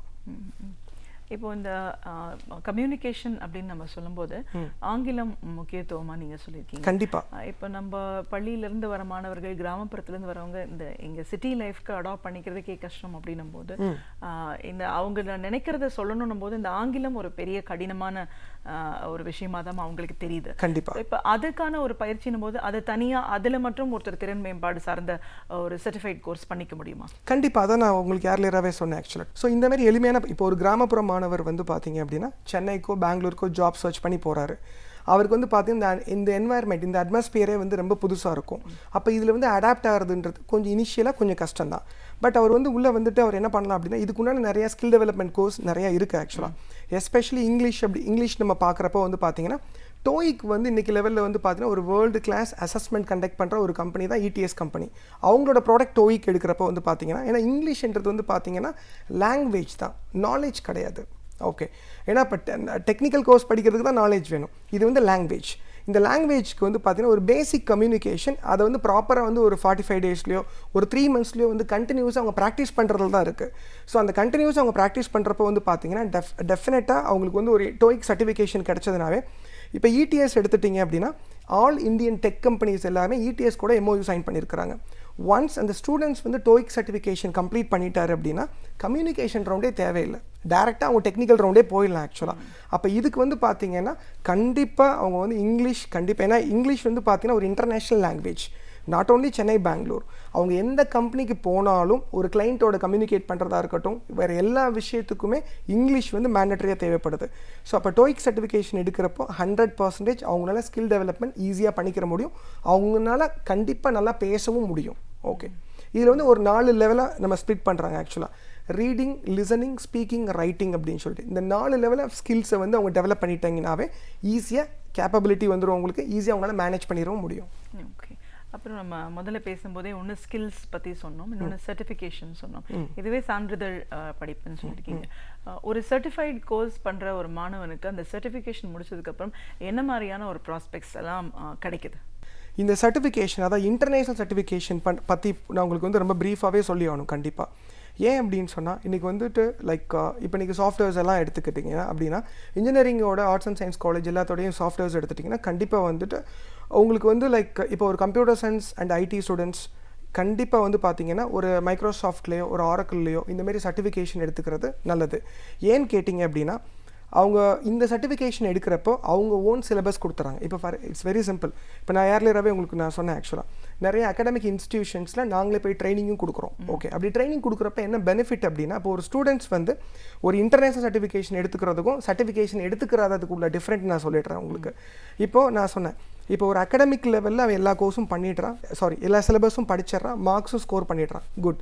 அவன் இப்போ அடுத்து வந்து பார்த்தீங்கன்னா ஜாப் ஓரியன்ட் ஸ்கில்ஸை டெவலப் பண்ணணும். அந்த ஜாப் ஓரியன்ட் ஸ்கில்ஸ் அப்படின்றது வந்து பார்த்தீங்கன்னா மேண்டட்ரியான விஷயம், டெக்னிக்கல் ஸ்கில்ஸ் ஒன்று. இந்த டெக்னிக்கல் ஸ்கில்ஸ்க்கு வந்து பார்த்தீங்கன்னா கண்டிப்பாக அவன் ஒரு இன்டர்நேஷ்னல் சர்டிஃபிகேஷன் எடுத்துக்கிறது அட்வைசபிள். ஏன் அப்படின்னு கேட்டிங்க அப்படின்னா, இப்போது .NET ஒரு computer science and IT students வந்து ஒரு .NET படிக்கிறான்னா கண்டிப்பாக மைக்ரோசாஃப்ட் தான் பேரண்ட் கம்பெனி. அவங்களோட சிலபஸ் அவங்களோட மெட்டீரியலில் அவன் ப்ரிப்பேர் பண்ணிவிட்டு வந்து அவன் ட்ரைனிங்கும் கம்ப்ளீட் பண்ணிடுறான். ட்ரைனிங் கம்ப்ளீட் பண்ணிவிட்டு ஒரு ஆன்லைன் அசஸ்மெண்ட் கண்டக்ட் பண்ணுறாங்க. ஓகே, அந்த ஆன்லைன் அசஸ்மெண்ட்டை வந்து அவன் எக்ஸாம் அட்டன் பண்ணுறான் அப்படின்னு சொன்னால் முடித்த உடனே வந்து பார்த்தீங்கன்னா he will be getting certificate from direct Microsoft. Okay, மைக்ரோசாஃப்ட்லேருந்தே அவனுக்கு சர்டிஃபிகேட் வந்துடுது. ஓகே, இப்போ ஒரு டெக்னிக்கல் ஸ்கில்ஸ்க்கு வந்து பார்த்தீங்கன்னா அந்த பேரண்ட் கம்பெனியோட சர்டிஃபிகேட் தான் வேர்ல்டு வைடாக குளோபலி அவனுக்கு வந்து வேலிடாக இருக்கும். மற்ற யார் அந்த சர்டிஃபிகேட்டை ப்ரொவைட் பண்ண, எந்த ஒரு லோக்கல் இன்ஸ்டிடியூஷன் அந்த சர்டிஃபிகேட்டை கொடுத்தாலும் அவனுக்கு அவ்வளோ வேலிடிட்டி இருக்காது ஆக்சுவலாக. அப்போ அவங்களோட சிலபஸ் படிக்கிறான், அவங்களோட டைரக்ட் சர்டிஃபிகேஷன் எடுத்துக்கிறான், எக்ஸாம்ஸ் அசஸ்மெண்ட் அவங்களே கண்டக்ட் பண்ணுறாங்க, அதில் பாஸ் பண்ணிடுறான். அதை ரெஸ்யூமே ப்ரிப்பரேஷனில் என்ன பண்ணலாம் அப்படின்னா மைக்ரோசாஃப்ட்டோ ஆரக்கிளோ அந்த லோகோ போட்டுக்கலாம், சர்டிஃபைடு அப்படின்னு சொல்லி, மைக்ரோசாஃப்ட் சர்டிஃபைடு அப்படின்னு சொல்லிட்டு. அப்போ ஈஸியாக இன்டர்வியூ போகிறப்போ வந்து பார்த்தீங்கன்னு வச்சுக்கோங்களேன், அவங்களோட ஒரிஜினல் சாஃப்ட்வேர்ஸில் தான் அவனுக்கு ட்ரைனிங்கே போயிருக்கும் ஆப்வியஸ்லி. அப்போது அவன் இங்கே படித்ததும் அங்கே ஜாபில் போயிட்டு கம்பெனியில் போயிட்டு ஒர்க் பண்ண போகிறதும் சேம் சாஃப்ட்வேராக இருக்கும். அதனால் ஈஸியாக வந்து அவனால் எக்யூப் பண்ணிக்கிற முடியும். பொதுவாகவே இந்த திறன் மேம்பாடும் இந்த சான்றிதழ் சார்ந்த படிப்புகள் அப்படின்னு வரும்போது வெளிநாட்டில் போய் ஒரு உயர்கல்வி படிக்கணும்னு நினைக்கிறவங்க எந்த மாதிரியான ஒரு பயிற்சி எடுத்துகிட்டு போகணும்? ஏன்னா எல்லா நாடுகள்லையும் அதற்கான வாய்ப்புகள் அதிகமாக இருக்குது அப்படின்னு சொல்லும்போது, இப்போ எல்லாரும் வந்து யூஎஸ்லாம் போகணுமா, யூகேலாம் போகணுமா, அதெல்லாம் முடியாது, அதெல்லாம் எப்படி அப்படின்னு ஒரு கேள்வியோட நிறைய பேர் இருக்கிறத பார்க்குறோம். அது எந்த அளவுக்கு சாத்தியப்படும்? மேம், இன்றைக்கி வந்து பார்த்தீங்கன்னா ஆப்பர்ச்சுனிட்டிஸ் ரொம்ப நிறைய இன்க்ரீஸ் ஆகிருக்கு. ஏன்னா அப்ராட் ஸ்டடி அட் அப்ராட் வந்து பார்த்தீங்கன்னா நிறையா டெவலப் ஆகிருக்கு. இன்றைக்கி ஒவ்வொரு ஸ்டூடெண்ட்ஸும் அவங்களுக்கு பிடிச்ச இண்டஸ்ட்ரியோ அவங்களுக்கு பிடிச்ச டொமைனோ செலக்ட் பண்ணுறதுக்கு நிறைய ஆப்பர்ச்சுனிட்டிஸ் அவங்க பேரண்ட்ஸ் க்ரியேட் பண்ணி தராங்க. அதனால் அதில் எந்த ப்ராப்ளம் கிடையாது. இன்றைக்கி 12th முடிச்சுட்டு கூட பார்த்தீங்கன்னா ஹையர் ஸ்டடீஸ் போகிறதுக்கு நிறைய ஸ்டூடெண்ட்ஸ் வில்லிங்காக இருக்கிறாங்க, கீப் ஆன் போயிட்டு தான் இருக்கிறாங்க, ப்ராப்ளம் இல்லை. மேஜராக வந்து பார்த்தீங்கன்னா நம்ம இந்தியன் ஸ்டூடெண்ட்ஸ் வந்து பார்த்தீங்கன்னா ஒரு 5 கண்ட்ரீஸ் வந்து சூஸ் பண்ணுறாங்க. ஃபர்ஸ்ட் வந்து யூஎஸ் சூஸ் பண்ணுறாங்க, UK, Canada, Spain, France, Germany. இந்த ஒரு 6 கண்ட்ரீஸ் வந்து சூஸ் பண்ணுறாங்க ஆக்சுவலாக. இந்த 6 கண்ட்ரீஸில் வந்து பார்த்தீங்க அப்படின்னு சொன்னால் அவங்க ஈஸியாக அவங்களால போக முடியும். இப்போ ஒன்றும் இல்லை, இட்ஸ் வெரி சிம்பிள். இன்ஜினியரிங் முடித்த ஒருத்தர் வந்து பார்த்தீங்கன்னா ஹையர் ஸ்டடீஸ் வந்து மாஸ்டர்ஸ் டிகிரிக்கு வந்து பார்த்தீங்கன்னா யூகேவோ யூஎஸ்ஓ போகிறாரு அப்படின்னு சொன்னால் அவர் டேரெக்டாக அங்கே இருக்க ஸ்டேட் யூனிவர்சிட்டியில் ஃபஸ்ட் அப்ளை பண்ணுறது அட்வைசபிள். ப்ரைவேட் யூனிவர்சிட்டி போக தேவையில்லை. ஒரு ஸ்டேட் யூனிவர்சிட்டி போகிறப்போ வந்து என்ன அட்வான்டேஜ் அப்படின்னு எடுத்துட்டிங்கன்னா they're asking for TOEFL score. TOEFL அப்படின்னு ஒரு எக்ஸாமினேஷன் இருக்குது. அந்த டோஃபல் எக்ஸாமினேஷன் இவர் கண்டிப்பாக கிளியர் பண்ணணும். டோஃபலுக்கு வந்து பார்த்தீங்கன்னா 2 years அந்த சர்டிஃபிகேட்டோட வேலிடிட்டி இருக்கும். இவங்க ஃபைனல் இயர்ஸ் படிக்கிறப்பவே அதுக்குண்டான கோர்ஸ் ஜாயின் பண்ணி ட்ரைனிங் ஸ்டார்ட் பண்ணிவிட்டு ஃபைனல் இயர் வர்றப்போ ஒரு 6 months முன்னாடி டோஃபலோட எக்ஸாமினேஷன் அவங்க அப்பியர் ஆகிட்டாங்க அப்படின்னு சொன்னால் டோஃபலோட எக்ஸாமினேஷன் பார்த்தீங்கன்னா இட்ஸ் வெரி சிம்பிள். 4 லெவலாக ஸ்ப்ளிட் பண்ணுறாங்க. ரீடிங், ரைட்டிங், லிசனிங், ஸ்பீக்கிங் சொல்லிட்டு ஒரு 4 லெவலாக ஸ்ப்ளிட் பண்ணுறாங்க. ஈச் 30 marks அசைன் பண்ணுறாங்க அவுட் ஆஃப் 120க்கு. இந்த 120க்கு வந்து பார்த்தீங்கன்னா எபோவ் 87 to 90 ப்ளஸ் இருந்தது அப்படின்னு சொன்னால் யூஎஸ் யூகேயில் இருக்க எல்லா யூனிவர்சிட்டிஸும் minimum 13 to 20 lakhs depends upon the university. So அவங்க வந்து ஸ்காலர்ஷிப் கொடுக்குறாங்க ஸ்டூடெண்ட்ஸ்க்கு. ஓகே, அவங்க பேங்க் லோன் எதுக்குமே போக தேவையில்லை, வெறும் டோஃபல் ஸ்கோர் இருந்தால் போதும் ஆக்சுவலாக. இந்த ஸ்காலர்ஷிப்பில் வந்து பார்த்தீங்கன்னா they are managing only for are travelling cost மட்டும், அவங்க ஃப்ளைங் காஸ்ட் மட்டும் மேனேஜ் பண்ணிக்கிட்டிங்கன்னா போதும் ஆக்சுவலாக. ஆட்டோமேட்டிக்காகவே என்ன பண்ணலாம் அப்படின்னா மற்ற எல்லா எக்ஸ்பென்சஸும் யூனிவர்சிட்டியே ஸ்காலர்ஷிப் கொடுத்துட்றாங்க. ஸோ அது கொஞ்சம் ஈஸியாகவும் இருக்கும் ஆக்சுவலாக. அதுக்கப்புறம் பார்த்தீங்கன்னா இப்போது நாங்களே பார்த்தீங்கன்னு வச்சுக்கோங்க, இப்போ எங்களோட கம்பெனிலே பார்த்தீங்க அப்படின்னு சொன்னால் கல்வியிலே பார்த்தீங்க அப்படின்னா வாய்ஸ் ட்ரைனிங் அண்ட் ரிசர்ச் இன்ஸ்டியூட்னு சொல்லிட்டு ஒரு டிவிஷன் இருக்குது. அந்த டிவிஷனில் வந்து பார்த்தீங்கன்னா டோஃபல், ஜிஆர்இ, ஜிமேட் டோயிக் இந்த கைண்ட் ஆஃப் எக்ஸாமினேஷன்ஸ் எல்லாமே நாங்கள் வந்து என்ன பண்ணுறோம், ட்ரைனிங்கும் கொடுக்குறோம். ப்ளஸ் எக்ஸாமினேஷன் சென்டர் இங்கேயே இருக்குது. இப்போ அவுட் ஆஃப் 32 டெஸ்டிங் சென்டரில் வந்து பார்த்தீங்கன்னா 7 டெஸ்டிங் சென்டர் வந்து இங்கே இருக்குது. ஆக்சுவலி சென்னையில் இருக்குது, மதுரையில் இருக்குது, கோயம்புத்தூரில் இருக்குது, திருச்சியில் இருக்குது. இவங்க இங்கேயே போய்ட்டு என்ன பண்ணலாம், எக்ஸாம்ஸும் எழுதிக்கலாம். ஏன்னா இவங்க தேவையில்லாமல் இந்த எக்ஸாம் எழுதுறதுக்கு வந்து பார்த்தீங்கன்னா மும்பைக்கோ கல்கட்டாக்கோ போக தேவையில்லை. ஆக்சுவலாக அந்த காஸ்ட்டும் உங்களுக்கு இங்கே சேவ் பண்ணிக்கலாம் ஆக்சுவலி. ஸோ அதனால் ஹையர் ஸ்டடீஸோட ஆப்பர்ச்சுனிட்டிஸ் ரொம்பவே கூடி இருக்குது. ஏன்னா பிகாஸ் அங்கே போகிறப்ப என்ன ஒரு பெரிய அட்வான்டேஜ், ஃபாரின் போகிறனால என்ன அட்வான்டேஜ் அப்படின்னு பார்த்தீங்கன்னா யூனிவர்சிட்டியோட ஒர்க்கிங் டைம் வந்து பார்த்தீங்கன்னா 4 hours to 5 hours தான் இருக்கும். ரிமைனிங் ஸ்டூடெண்ட் வீசாவில் போய்ட்டு அவங்க என்ன பண்ணலாம், பார்ட் டைமாக ஒரு ஜாபில் ஒர்க் பண்ணலாம். அந்த பார்ட் டைம் ஜாப் எப்படியில் ஒர்க் பண்ணலாம் அப்படின்னா அவங்களோட ரெலவெண்ட் இண்டஸ்ட்ரியிலே ஒர்க் பண்ணுறப்போ 2 years மாஸ்டர் டிகிரியும் முடிச்சிருவாங்க. அவங்க ரெலவெண்ட் இண்டஸ்ட்ரியில் ஒர்க் பண்ண 2 years எக்ஸ்பீரியன்ஸும் கிடைக்கும். ஸோ நல்ல நாலேஜபிளாக இந்தியாவுக்கு ரிட்டர்ன் ஆகலாம். இப்போ நம்ம இந்த என்ன மாதிரியான ஒரு வாய்ப்புகள் இருக்குன்னு பார்த்துருக்கோம். நீங்கள் சொல்கிறது ரொம்ப ஒரு பயனுள்ள விஷயம். என்னென்னா வெளிநாடு போய் படிக்கிறது எல்லாருக்கும் சாத்தியப்படுமா, லோன் வாங்கணும் அப்படின்னு நினைக்கிறதுக்கு ஸ்காலர்ஷிப்பே இருக்குது. இந்த ஒரு எக்ஸாம் முடிச்சாங்கிறது ஒரு முக்கியமான ஒரு தகவலாக நம்ம சொல்லலாம். இப்போ நீங்கள் பார்த்தீங்கன்னா இங்கே இப்போ இருக்கிற சிலபஸ் படி உயர்கல்வி முடிச்சுட்டு நிறைய மாணவர்கள் வெளியில் வராங்க. இன்ஜினியர்னு பார்த்தீங்கன்னா நிறைய இன்ஜினியரிங் காலேஜஸ் இருக்குது, டீம்டு யூனிவர்சிட்டிஸ் இருக்குது. But every year lots of students are coming out. ஒரு பக்கம் பார்த்தா ஆப்பர்ச்சுனிட்டிஸ் நிறைய இருக்குது, டிமாண்ட் இருக்குதுன்னு சொல்கிறத பார்க்குறோம். ஆனால் இது எல்லாத்தையும் தாண்டி வேலை கிடைக்காம அன்எம்ப்ளாய்மெண்ட் அப்படிங்கிறதும் நிறைய இருக்கிறத பார்க்கும். எப்படி நிறைய மாணவர்களும் இருக்காங்க, தேவையும் நிறைய இருக்குது. ஆனால் சில பேரால் தான் அதில் போய் ஃபிட் ஆக முடியுது. இந்த கேப் ஏன் உருவாகுது மேம்? கண்டிப்பாக இன்றைக்கி வந்து பார்த்திங்கன்னா லைக் அன்எம்ப்ளாய்மெண்ட் அப்படின்றத விட அண்டர் எம்ப்ளாய்மெண்ட் தான் பெரிய ப்ராப்ளமாக இருக்குது ஆக்சுவலாக. It's very simple.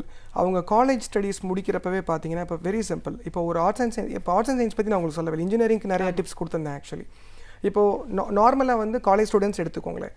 இப்போ ஒரு பிகாம் படிக்கிறார் அப்படின்னு சொன்னால் 100% அவர் வந்து டேலி லேர்ன் பண்ணுறது அட்வைசபிள். ஏன் அப்படின்னா டேலி ERP9 வந்து இன்றைக்கி வந்து ஒரு 83 கண்ட்ரீஸில் யூஸ் பண்ணுறாங்க. ஒரு இந்தியன் ப்ராடக்ட் வந்து ஒரு 83 கண்ட்ரீஸில் யூஸ் பண்ணுறாங்க.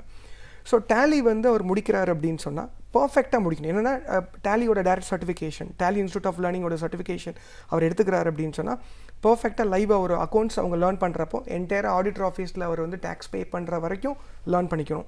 இண்டஸ்ட்ரியில் என்னென்ன மாதிரி அக்கௌண்ட் சிஸ்டம்ஸ் மெயின்டைன் பண்ணுறாங்க, ஸோ இதெல்லாம் அவர் வந்து லேர்ன் பண்ணுறப்போ வந்து பார்த்திங்கன்னா எஃபெக்டிவாக வந்து ஒரு கம்யூனிகேஷன் ஸ்கில், ஒரு இன்டர்நேஷ்னல் சர்டிஃபிகேஷன் இருந்தது அப்படின்னு சொன்னால் இண்டஸ்ட்ரிக்கு நம்ம ஈஸியாக ஃபிட் ஆகிடலாம். இப்போ ஃபார் எக்ஸாம்பிள் ஃப்ளிப்கார்ட்டில் கூட பார்த்திங்கன்னா ஒரு 8000 வேகன்சிஸ் இருக்குது இப்போது அக்கௌண்ட்ஸ் டிபார்ட்மெண்ட்டுக்கு மட்டும்.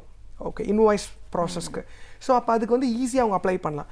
பிகாம் முடிச்சுட்டு ஒரு டேலி சர்டிஃபிகேஷன் எடுத்தாவே பார்த்தீங்கன்னா ஸ்டார்ட் ஃப்ரம் ஒரு 15,000லேருந்து 35,000 ருபீஸ் வரை ஒரு ஃப்ரெஷர்ஸ்க்கு சேலரி கொடுக்கறதுக்கு கம்பெனி ரெடியாக இருக்கிறாங்க. HDFCயாக இருக்கட்டும், கேப்ஜெமினி, இந்த மாதிரி நிறையா கம்பெனிஸ் வந்து இருக்கிறாங்க ஆக்சுவலாக. அதுமாதிரி இன்ஜினியரிங் ஸ்டூடெண்ட்ஸ் வந்து பார்த்தீங்கன்னா அவங்க அகடமிக்ஸில் கான்சன்ட்ரேட் பண்ணுற விதம் வந்து நல்லா பண்ணுறாங்க ஆக்சுவலாக. அகடமிக்ஸில் எந்த அளவுக்கு கான்சன்ட்ரேட் பண்ணுறாங்களோ அந்த அளவுக்கு வந்து பார்த்தீங்கன்னா டெக்னாலஜிக்கும் இம்பார்ட்டன்ஸ் கொடுக்கணும். கண்டிப்பாக டெக்னிக்கல் ஸ்கில்ஸும் இருக்கணும், ஆஸ் வெல் அஸ் கம்யூனிகேஷன் ஸ்கில்ஸும் இருக்கணும். ஸோ இந்த மாதிரி விஷயம் இந்த ரெண்டுமே பேலன்ஸ்டு அவங்க லேர்ன் பண்ணாங்கன்னா எஃபெக்டிவாக இருக்கும்.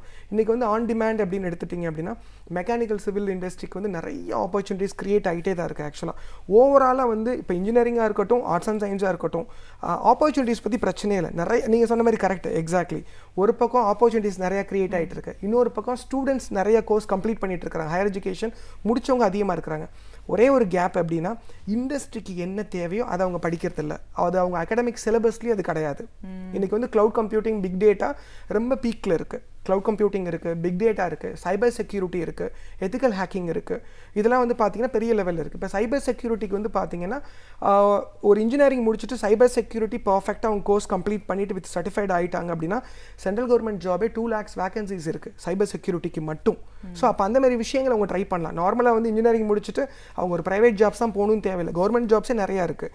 அப்போ ப்ரெசென்ட் டெக்னாலஜிக்கு ஏற்ற மாதிரி அவங்க எக்யூப் பண்ணிட்டாங்க அப்படின்னா ஈஸியாக ஜாப் ஆப்பர்ச்சுனிட்டிஸை கிராப் பண்ணிடலாம். ஸோ அதுக்கேற்ற மாதிரி தான் அவங்க ஒர்க் அவுட் பண்ணணும். ஏன்னா பிகாஸ் ஒவ்வொரு செம்முக்கும் கண்டிப்பாக ஏதாவது அவங்க ஒரு சர்டிஃபிகேஷன் எடுத்துக்கிறது ரொம்ப ரொம்ப அட்வைசபிள். அதை தான் இட்ஸ் வெரி சிம்பிள். இப்போ இவங்க படிக்கிறது ஒன்று இருக்குது. இப்போ ஃபார் எக்ஸாம்பிள் ஒரு computer science and IT students வந்து ஜாவா படிக்கிறாங்க. ஆனால் அவங்க இண்டஸ்ட்ரிக்கு போகிறப்ப இவங்க படிக்கிற ஜாவா அங்கே யூஸே பண்ண மாட்டாங்க. இண்டஸ்ட்ரிக்கு வந்து பார்த்தீங்கன்னா அங்கே ப்ராடக்ட் டெவலப்மெண்ட்டாக இருக்கும். லேர்னிங்க்கும் டெவலப்மெண்ட்டுக்கும் நிறைய டிஃப்ரெண்ட் இருக்குது. இவங்க படிக்கிறதோட ஸ்டாப் பண்ணிடுறாங்க. ஆனால் அங்கே போனாங்கன்னா கண்டிப்பாக ஒரு சாஃப்ட்வேர் டெவலப் பண்ணணும் அவங்க. அப்போ சாஃப்ட்வேர் டெவலப்மெண்ட்டை வந்து பார்த்தீங்கன்னா லேர்னிங் முடிச்சதுக்கப்புறம் வந்து அவங்களே ஒரு ப்ராஜெக்டை டெவலப் பண்ணி நிறைய டெமான்ஸ்ட்ரேஷன் அவங்க ப்ராக்டிஸ் பண்ணாங்க அப்படின்னா இண்டஸ்ட்ரியில் வந்து ஆப்பர்ச்சுனிட்டிஸ் எடுக்கிறது ரொம்ப ரொம்ப ஈஸியாக இருக்கும். நிச்சயமா சார்.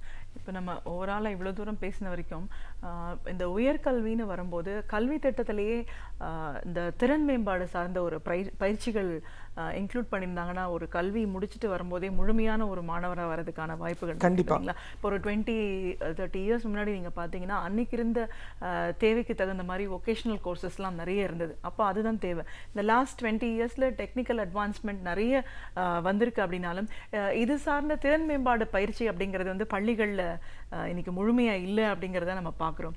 ஸோ ஒரு கல்வியாளர் அப்படிங்கிற முறையில் பள்ளியிலையும் சரி கல்லூரியிலையும் சரி திறன் மேம்பாடு சார்ந்த விஷயங்களை ஒரு சிலபஸில் இன்க்ளூட் பண்ண வேண்டிய அவசியம் என்னன்னு உங்களோட பார்வையில் சொல்லுங்கள். கண்டிப்பாக மேம். ஆக்சுவலி வந்து இன்றைக்கி வந்து பெரிய ப்ராப்ளம் எடுத்துட்டிங்க அப்படின்னா இன்றைக்கி வந்துட்டு ஒரு ஆட்டோமொபைல் இன்ஜினியரிங்கில் இன்ட்ரெஸ்ட் இருக்கா ஒரு ஸ்டூடெண்ட்டை போயிட்டு வலுக்கட்டாயமாக நம்ம கம்ப்யூட்டர் சயின்ஸ் படின்னு தள்ளுறோம். ஓகே, அதுமாரி வந்து பார்த்தீங்கன்னா ஒரு டாக்டராக வேண்டிய ஸ்டூடெண்ட்ஸை போயிட்டு கம்ப்யூட்டர் சயின்ஸ் படிக்க சொல்கிறோம். ஒரு ஒரு ப்ரொஃபஷனில் வந்து ஒரு ஏரோநாட்டிக்கல் போகிறவங்கள வந்து பார்த்தீங்கன்னா மெக்கானிக்கல் படிக்க சொல்கிறோம். அப்போது அவங்களுக்கு ஏற்ற ஸ்கில் டெவலப்மெண்ட்டுன்றது இட்ஸ் வெரி இம்பார்ட்டன்ட். ஃபஸ்ட்டு வந்து பார்த்தீங்க அப்படின்னா பேரண்ட்ஸாக இருக்கட்டும் அகாடமிஷியனாக இருக்கட்டும் அவங்களுக்கு உண்டான மேஜர் இம்பார்ட்டன்ட் ரோல் எடுத்துட்டிங்க அப்படின்னு சொன்னால் ஒரு ஸ்கூல் லெவலில் வந்து நம்ம ஸ்டடீஸ்க்கு எந்த அளவுக்கு இம்பார்ட்டன்ஸ் கொடுக்குறோமோ அந்தமாரி ஸ்கில்ஸை ஐடென்டிஃபை பண்ணணும். ஸ்கில்ஸ் ஐடென்டிஃபை பண்ணுறது வந்து பார்த்தீங்கன்னா மினிமம் ஒரு 5th ஸ்டாண்டர்ட்லேயே ஒருத்தரோட ஸ்கில்ஸை நம்ம பர்ஃபெக்டாக ஐடென்டிஃபை பண்ணோம் அப்படின்னா அது பேஸ்டு ட்ரைனிங் நம்ம கொடுக்குறப்போ வந்து பார்த்திங்கன்னா அவங்க தான் பின்னாடி ரொம்ப பெரிய ஆட்களாக வராங்க. ஆக்சுவலாக இப்போ இட்ஸ் ரொம்ப சிம்பிளாக ஒரு எக்ஸாம்பிள் சொல்லணும் அப்படின்னா இன்றைக்கி வந்து இந்தியாவில் வந்து பார்த்தீங்கன்னா காமன் எஜுகேஷன் சிஸ்டம் ஃபாலோ பண்ணுறோம். இங்கே இருக்க இப்போது அடுத்து வரப்போகிற யங் லெஜெண்ட்ஸ்க்கு எல்லாத்துக்குமே வந்து பார்த்திங்கன்னா ஒவ்வொருத்தரும் ஒவ்வொரு ஸ்கில்ல இருப்பாங்க. ஒருத்தர் ஃபுட்பால் பிளேயராக இருப்பார், ஒருத்தர் வந்து நல்ல ஸ்டடீஸில் ரொம்ப பயங்கரமாக லேர்ன் பண்ணிகிட்டு இருப்பார், இன்னொருத்தர் ரொம்ப கிரிக்கெட் நல்லா ஆடுவார். இவங்களுக்கு எல்லாத்துக்குமே காமன் அசஸ்மெண்ட் தான் இங்கே இருக்குது. ஆக்சுவலாக அவங்கவுங்க ஸ்கில்லை ஐடென்டிஃபை பண்ணி அவங்கவுங்களுக்கு தேவையான கம்ப்ளீட் அசஸ்மெண்ட் இங்கே கிடையாது. அப்போ ஸ்கூல் லெவல்லே வந்து நம்ம என்ன பண்ணாலும் இன்றைக்கி வந்து மார்க்குக்கு பின்னாடி தான் நம்ம ஓடிட்டுருக்கோம். மார்க் எடுத்தால் தான் இன்றைக்கி வந்து நல்ல இன்ஸ்டியூஷனில் சீட் கிடைக்கும் அப்படின்றது இன்றைக்கி எல்லா பேரண்ட்ஸ் மத்தியிலும் பெரிய விஷயமா இருக்குது. பெரிய கவலையும் படுறாங்க இதை நினச்சி. கண்டிப்பாக கவலைப்பட தேவையில்லை ஆக்சுவலி. ஏன்னா பிகாஸ் உங்களுக்கே தெரியும் ஒரு 10 வருஷத்துக்கு முன்னாடி வந்து பார்த்தீங்கன்னா ஸ்டடீஸ் அப்படின்னு எடுத்துட்டிங்கன்னாவே ஒன்று டாக்டர் ஆகணும் இல்லை இன்ஜினியர் ஆகணும். இது 2 தவிர வந்து இன்றைக்கி எதுவுமே கிடையாது. பட் இன்றைக்கி இந்த 10 இயர்ஸில் நிறையா மாற்றங்கள் ஏற்பட்டிருக்கு. ஆக்சுவலாக நிறையா ஸ்டடீஸ் இருக்குது. ஓகே, இது எல்லாத்தையுமே பார்த்தீங்கன்னா இந்த பேரண்ட்ஸ்க்கு வந்து நிறையா ஸ்டடீஸ்க்கு நிறைய இம்பார்ட்டன்ஸ் கொடுக்க ஆரம்பிச்சிட்டாங்க இப்போது.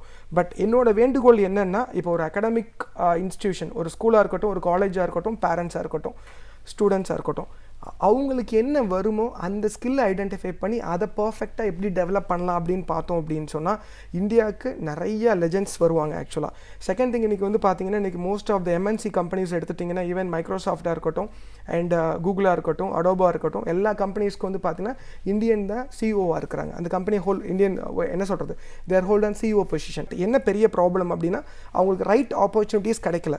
வலுக்கட்டாயமாக வந்து அவங்களுக்கு ஸ்கில் ஒன்று இருக்குது பட் அதை விட்டுட்டு நம்ம வேற ஒரு விஷயத்தை பண்ணுங்க அப்படின்னு சொல்லி வலுக்கட்டாயமாக அவங்களை புஷ் பண்ணுறோம்.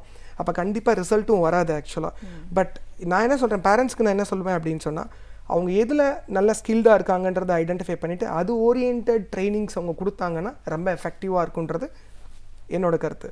நிச்சயமா சார். ஒரு கல்வியாளர் அப்படிங்கிற முறையிலையும் ஒரு திறன் மேம்பாடு பயிற்சி நிறுவனம் நடத்திட்டு இருக்கீங்க அப்படிங்கிற முறையிலையும் இன்னைக்கு கல்வி அப்படிங்கிறது எப்படி இருக்குது, சமச்சீர் கல்வி எப்படி எல்லாருக்கும் பொதுவான ஒரு விஷயத்தை கொடுக்கக்கூடிய அளவுக்கு இன்னைக்கு வளர்ந்துருக்கு. கண்டிப்பாக கல்விக்கு அப்பாற்பட்ட உயர்கல்வி அப்படின்னு வரும்போது இன்னைக்கு உலக அளவில் எந்த மாதிரியான ஒரு வாய்ப்புகள் இருக்குது. பட் அதுக்கெல்லாம் போகணும் அப்படின்னு நினைக்கிறவங்களை வந்து திறன்கள் வளர்த்துக்க வேண்டிய அவசியம் என்ன, திறன்கள் அப்படின்னு பார்க்கும்போது இன்னைக்கு எவ்வளோ பெரிய வாய்ப்புகள் பல நிறுவனங்கள் மூலமாக கிடைக்குது. நீங்களே பல கல்லூரிகளுக்கு போய் இந்த பயிற்சிகள் எல்லாமும் கொடுத்துட்ருக்கீங்க. இந்த மாற்றம் அப்படின்னு வரும்போது அடிப்படையில் நம்மளோட திறனை வளர்த்துக்கணும் அப்படின்ற ஒரு எண்ணம் வந்து அதுக்கான ஒரு பயிற்சியில் நம்ம ஈடுபட்டாலேயே வாய்ப்புகளை நம்ம குறை சொல்லவே முடியாது. கண்டிப்பாக அந்த பயிற்சிங்கிறது அவ்வளோ முக்கியத்துவம் வாய்ந்ததாக இருக்குது. இதையெல்லாம் தாண்டி இன்னைக்கு ஒரு பள்ளியிலையும் கல்லூரிகள்லையும் திறன்களை வளர்க்கறதுக்கு ஒரு தனி மனிதனோட அடையாளங்களை புரிஞ்சுட்டு அந்த முறையில் ஒரு கல்வி கொடுக்க வேண்டிய அவசியத்தில் ஏன் இருக்குன்னு பல கருத்துக்களை எங்களோட நீங்கள் இன்னைக்கு முழுமையாக பகிர்ந்ததுக்கு நன்றி. நன்றி மேம். நாம் படித்து தேர்ந்த பல விஷயங்களை காட்டிலும் நாம் படித்து அறிந்திராத பல அரிய தகவல்களை நம்முடன் பகிர்ந்து கொள்ள வருகிறார் பேராசிரியர் சுபவீர பாண்டியன் அவர்கள். நம் விடையிலே நிகழ்ச்சியின் அடுத்த பகுதியாக வரவிருப்பது ஒன்றே சொல் நன்றே சொல்.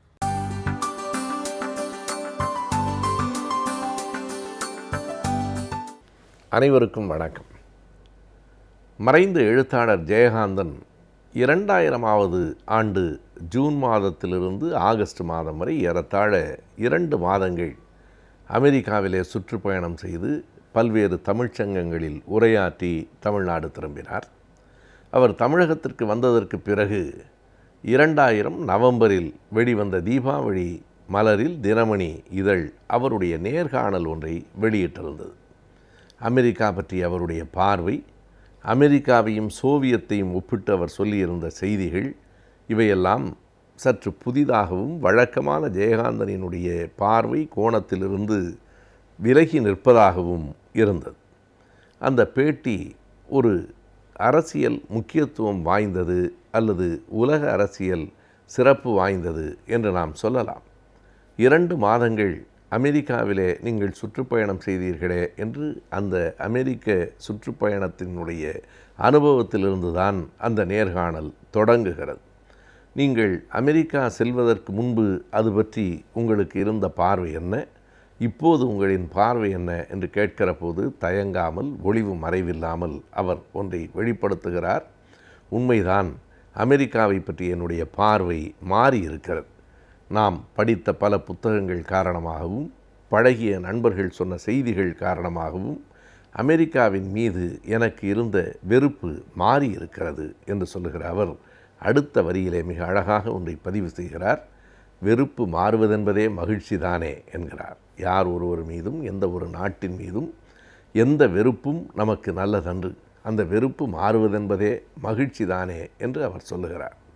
என்ன காரணத்தினால் அந்த மாற்றம் நேர்ந்திருக்கிறது என்று சொல்லுகிற போது, அமெரிக்கா பல தவறுகளை செய்திருக்கிறது. ஆனால் அந்த தவறுகளை திருத்தி கொண்டும் இருக்கிறது. நாம் 2வது பகுதியை பார்க்காமல் இருக்கக்கூடாது. 2வதாக வெளிநாடுகளிடம் அமெரிக்கா எப்படி நடந்து கொண்டது என்பது ஒரு புறம் இருந்தாலும், தன் சொந்த நாட்டில் மக்களுக்கு சுதந்திரம் கொடுத்திருக்கிறது என்பதை மறுக்கக்கூடாது. தனி மனித சுதந்திரம் என்பது அமெரிக்காவிலே இன்றைக்கும் மிக கூடுதலாக இருக்கிற ஒன்று என்பதை நாம் அறிவோம். ஆனால் அதே நேரத்தில் ஜெயகாந்தன் மிக கவனமாக சொல்லுகிறார், தனி மனித சுதந்திரம் இருக்கிற அந்த நாட்டில் சட்டத்தை மதிக்கிற தன்மையும் இருக்கிறது. எனக்கு அமெரிக்காவிலே பிடித்ததே அந்த சட்டத்தை அந்த மக்கள் மதிக்கிற முறைதான் என்கிறார். எல்லா சுதந்திரமும் இருக்கிறது. ஆனால் தனி மனித சுதந்திரம் என்பது பொது ஒழுங்கை கெடுத்து விடாமல் இருக்கிறது. இது இரண்டும் மிக நுட்பமாக பார்க்க வேண்டிய செய்திகள். தனி மனித சுதந்திரம் வேறு, பொது சமூக ஒழுங்கு என்பது வேறு. ஜெயகாந்தன் சொல்லுகிறார், 2 பக்கங்களிலும் சாலைகளில் வாகனங்களே இல்லை. ஆனாலும் யாரும் சாலையை சட்டென்று கடக்கவில்லை. சிவப்பு விளக்கு மாறி பச்சை விளக்கு வருகிற வரையில் காத்திருக்கிறார்கள். வாகனங்கள் ஏதும் ஓடவில்லை. ஆனாலும் சட்டத்தை அவர்கள் மதிக்கிறார்கள். அத்தனை சுதந்திரம் அந்த நாட்டில் இருந்தாலும் சட்டத்தை மதித்து குழந்தைகளிலே இருந்து அத்தனை பேரும் பழக்கப்படுத்தப்பட்டிருக்கிறார்கள் என்கிறார். இன்றைக்கு பல நாடுகளில் அந்த இயல்பை நாம் பார்க்க முடியும். அமெரிக்கா தான் என்று இல்லை, ஐரோப்பிய நாடுகளில், கீழே நாடுகளிலும் கூட அப்படிப்பட்ட ஒழுங்கை நாம் பார்க்கிறோம். பார்க்கிற நாம் அதனை உறுதியாக கற்றுக்கொள்ள வேண்டும், பின்பற்ற வேண்டும். நம் நாட்டிலும் சட்டத்தை மதிக்கிற பழக்கம் வர வேண்டும் என்று ஏனோ அதனை நடைமுறையில் எடுத்துக்கொள்ள மறுக்கிறோம். இன்றைக்கும் சாலை விதிகள் மிக எளிமையாக இங்கே மீறப்படுகின்றன. அது சுதந்திரம் ஆகாது. அது பொது ஒழுங்கிற்கு விளைவிக்கிற கேடு. அங்கே எந்த வாகனமும் குறுக்கே வரவில்லை என்றாலும் பச்சை விளக்கு வருகிற வரைக்கும் காத்திருப்பது என்பது ஒரு பண்பாடு. வெறும் ஒழுக்கம் என்று அது சொல்லிவிட முடியாது. அது சட்டத்துக்கு அஞ்சுவது என்று பொருள் இல்லை. அது ஒரு பண்பாடு என்று சொல்ல வேண்டும். அதனை ஜெயகாந்தன் குறிப்பிட்டு சொல்லுகிறார். சொல்லிவிட்டு சோவியத்தையும் அமெரிக்காவையும் அவர் ஒப்பிட்டு சொல்லுகிற சில செய்திகள் சற்று அதிர்ச்சியாக கூட இருக்கின்றன என்று சொல்லலாம். காரணம், பொது உடைமை கோட்பாடுகளில் ஊறி திளைத்தவராக ஜெயகாந்தன் இருந்திருக்கிறார். பொது உடைமை கட்சியில் இருந்திருக்கிறார். பொது உடைமை கட்சிக்கான ஏடுகளை நடத்தி இருக்கிறார். சோவியத்துக்கு சென்று வந்திருக்கிறார். எனவே அவருக்கு சோவியத் என்பதுதான் ஒரு கனவாக இருந்திருக்க முடியும். ஆனால் இந்த இடத்தில் அமெரிக்க பயணத்திற்கு பிறகு 2000 ஆண்டு நவம்பரில் அவர் அளித்த நேர்காணலில் இரண்டையும் ஒப்பிட்டு ஒரு விதத்தில் சோவியத்தை விட அமெரிக்கா தான் எனக்கு சரியாகப்படுகிறது என்று கூறியிருக்கிறார். அது கொஞ்சம் அதிர்ச்சியாகத்தான் இருக்கிறது. ஏன் அப்படி சொல்லுகிறீர்கள் என்று கேட்டபோது, எல்லா இடங்களிலும் தவறுகள் நடக்கும். சோவியத்திலும் நடந்திருக்கிறது, அமெரிக்காவிலும் நடந்திருக்கிறது. அரசுகள் தவறு செய்யும். ஆனால் தவறுகளை திருத்தி கொள்ளுகிற வாய்ப்பு அமெரிக்காவில் கூடுதலாக அரசுக்கு இருக்கிறது. ஏனென்றால் மக்கள் அரசை பார்த்து கேட்க முடியும். அதற்கு வியட்நாம் யுத்தத்தையே அவர் எடுத்துக்காட்டாக சொல்லுகிறார். வியட்நாம் யுத்தத்தில் அமெரிக்க அரசு செய்ததைப் போல பெரிய தவறு வேறொன்றும் இருக்க முடியாது. ஆனால் அந்த நாட்டு குடிமக்களே அந்த அரசை எதிர்த்து, இந்த அரசு நீங்கள் செய்வது தவறு என்று சுட்டிக்காட்ட அமெரிக்கா அனுமதித்தது. அமெரிக்காவை எதிர்த்து அமெரிக்க குடிமக்களே கைகோத்து சாலைகளிலே நின்று மனித சங்கிலியாக நின்று வியட்நாம் யுத்தத்தை நிறுத்து என்று தங்கள் அரசை பார்த்து சொல்ல முடிந்தது. ஆனால் சோவியத்திலே அப்படி சொல்லிவிட முடியாது. இங்கேயும் தவறுகள் நடந்திருக்கின்றன. ஆனால் தவறுகளை திருத்தி கொள்வதற்கு அரசுக்கு இங்கு வாய்ப்பு மிக குறைவு. அரசின் தவறுகளை எதிர்த்து மக்கள் இங்கே எழுந்துவிட முடியாது என்று சொல்லிவிட்டு ஒரு வரியை ஜெயகாந்தன் அழுத்தமாக சொல்லுகிறார். ஜனநாயகம் இல்லாத எதுவும் நிலைக்காது என்கிறார். அவருடைய அந்த பேட்டியிலேயே மிக கவனமாக நாம் குறித்து கொள்ள வேண்டிய வரியாக அது இருக்கிறது. ஜனநாயகம் இல்லாத எதுவும் நிலைக்காது என்கிறார்.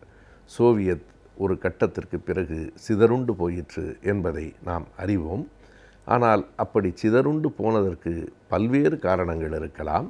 ஆனால் ஜனநாயகத்தன்மை குறைவாக இருந்ததும் ஒரு காரணம்தானோ என்று எண்ண தோன்றுகிறது.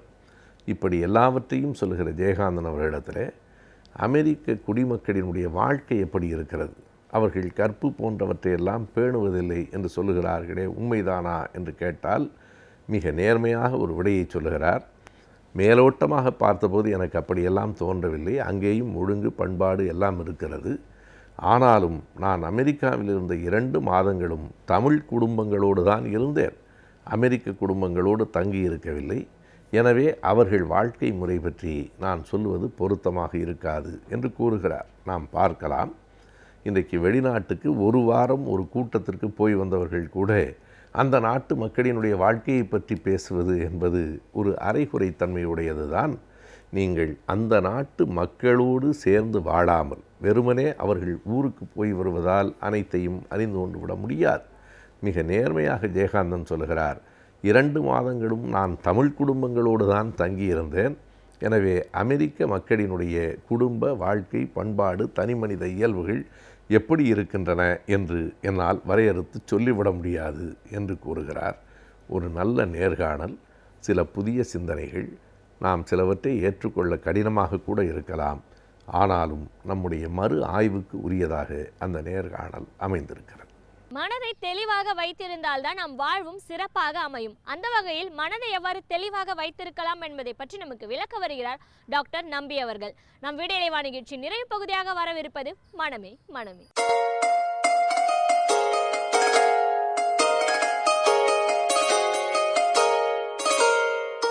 விடியலே வா தொடரில் மனமே மனமே என்கிற பகுதியில் இன்றைக்கு மனிதர்களுடைய குணநலன்களை பற்றி பார்க்கலாம். ஒரு மனிதனின் அடிப்படை குணநலன் அல்லது அவனுடைய ஆளுமை திறம் என்பது மிக முக்கியமானது. இதைத்தான் ஆங்கிலத்திலே பர்சனாலிட்டி என்று சொல்லுவார்கள்.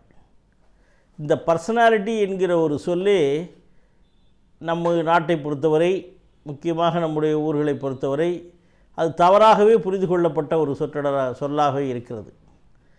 பர்சனாலிட்டி என்றாலே பல பேர், குறிப்பாக பெண்கள், ஏதோ 6 அடி உயரம் அமிதாப் பச்சன் போல் அழகாக இருக்க வேண்டும், இல்லை 6 பேக் இருக்க வேண்டும் நினைத்து கொள்கிறார்கள். அது அல்ல பர்சனாலிட்டி.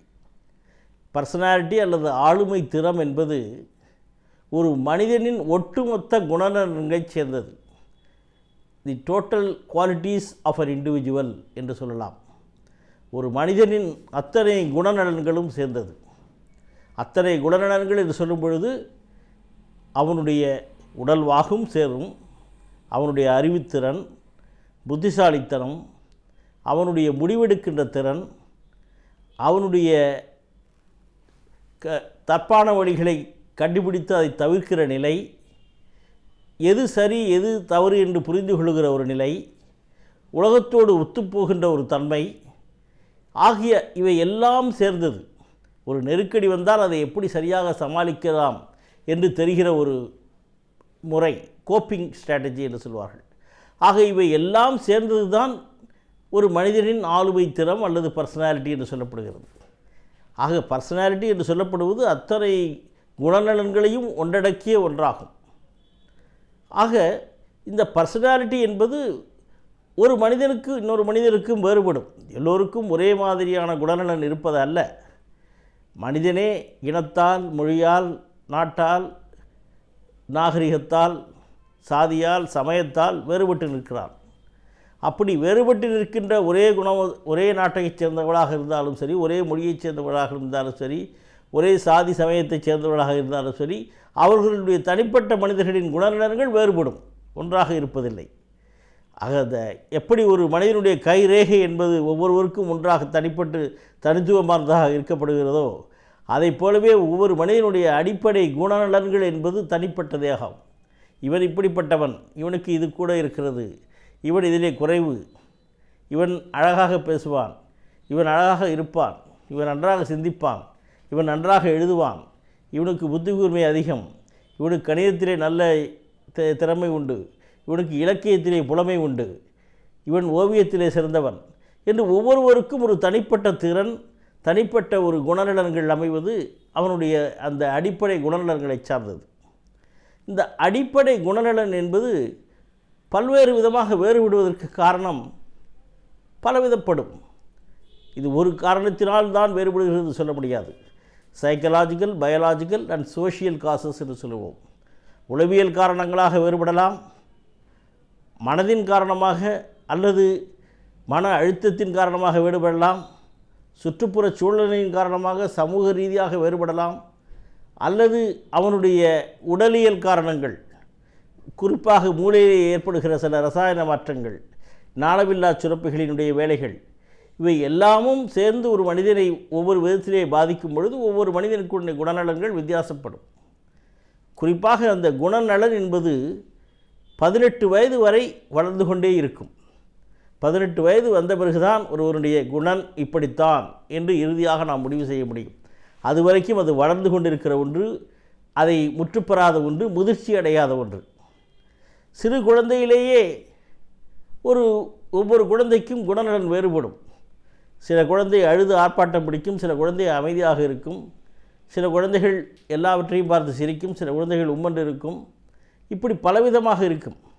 இந்த குழந்தைகளிடத்திலேயே வேறுபாடு இருப்பதற்கு காரணம் அந்த மரபியல் தன்மை, அந்த வம்ச வழி. எந்த இனத்திலிருந்து வந்தார்களோ அந்த குடிப்பிறப்பு என்று சொல்வார்களே, தாயைப் போல பிள்ளை நூலைப் போல சேலை என்று, அதேபோல் அந்த குடிப்பிறப்பு வம்ச வழி காரணங்களினாலே குணநலன் மாறுபடும். மிக முக்கியமான ஒன்று. ஒவ்வொரு குடும்பத்துக்கும் ஒவ்வொரு குணநலன்கள் இருக்கலாம். அதே போல் சிறுவயதிலே அவர்களுடைய வளர்கிற முறை, முக்கியமாக பெற்றோர்கள் அவர்களை வளர்க்கிற முறை, அன்போடு பரிவோடு பாசத்தோடு வளர்க்கிற முறை, தாய் தந்தையர்களிடத்திலே தகராறு இல்லாமல் குடும்பம் நிம்மதியாக இருந்தால் அந்த குழந்தையினுடைய ஆளுமை திறனும் நன்றாக இருக்கும். எந்த குழந்தையும் நல்ல குழந்தை தான் மண்ணில் பிறக்கையிலே அது நல்லவனாவதும் கெட்டவனாவதும் அன்னை வளர்ப்பு நிலை என்று புலவர் பாடினார். ஆக பிறக்கின்ற குழந்தைகள் எல்லாமே அந்த வளர்ப்பு முறையிலே வேறுபடுகிறது. குழந்தை பருவத்திலே அந்த விடலை பருவம் என்று சொல்லப்படுகிற டீனேஜ் என்று சொல்லப்படுகிற அந்த காலத்திலே பல்வேறு விதமான தாக்குதல்களினால் இந்த குணநலன்கள் மாறுபடலாம். முக்கியமாக தோழமை கூட்டத்தினுடைய பாதிப்பு, ஃப்ரெண்ட்ஸ் இன்ஃப்ளூயன்ஸ் என்று சொல்லலாம்.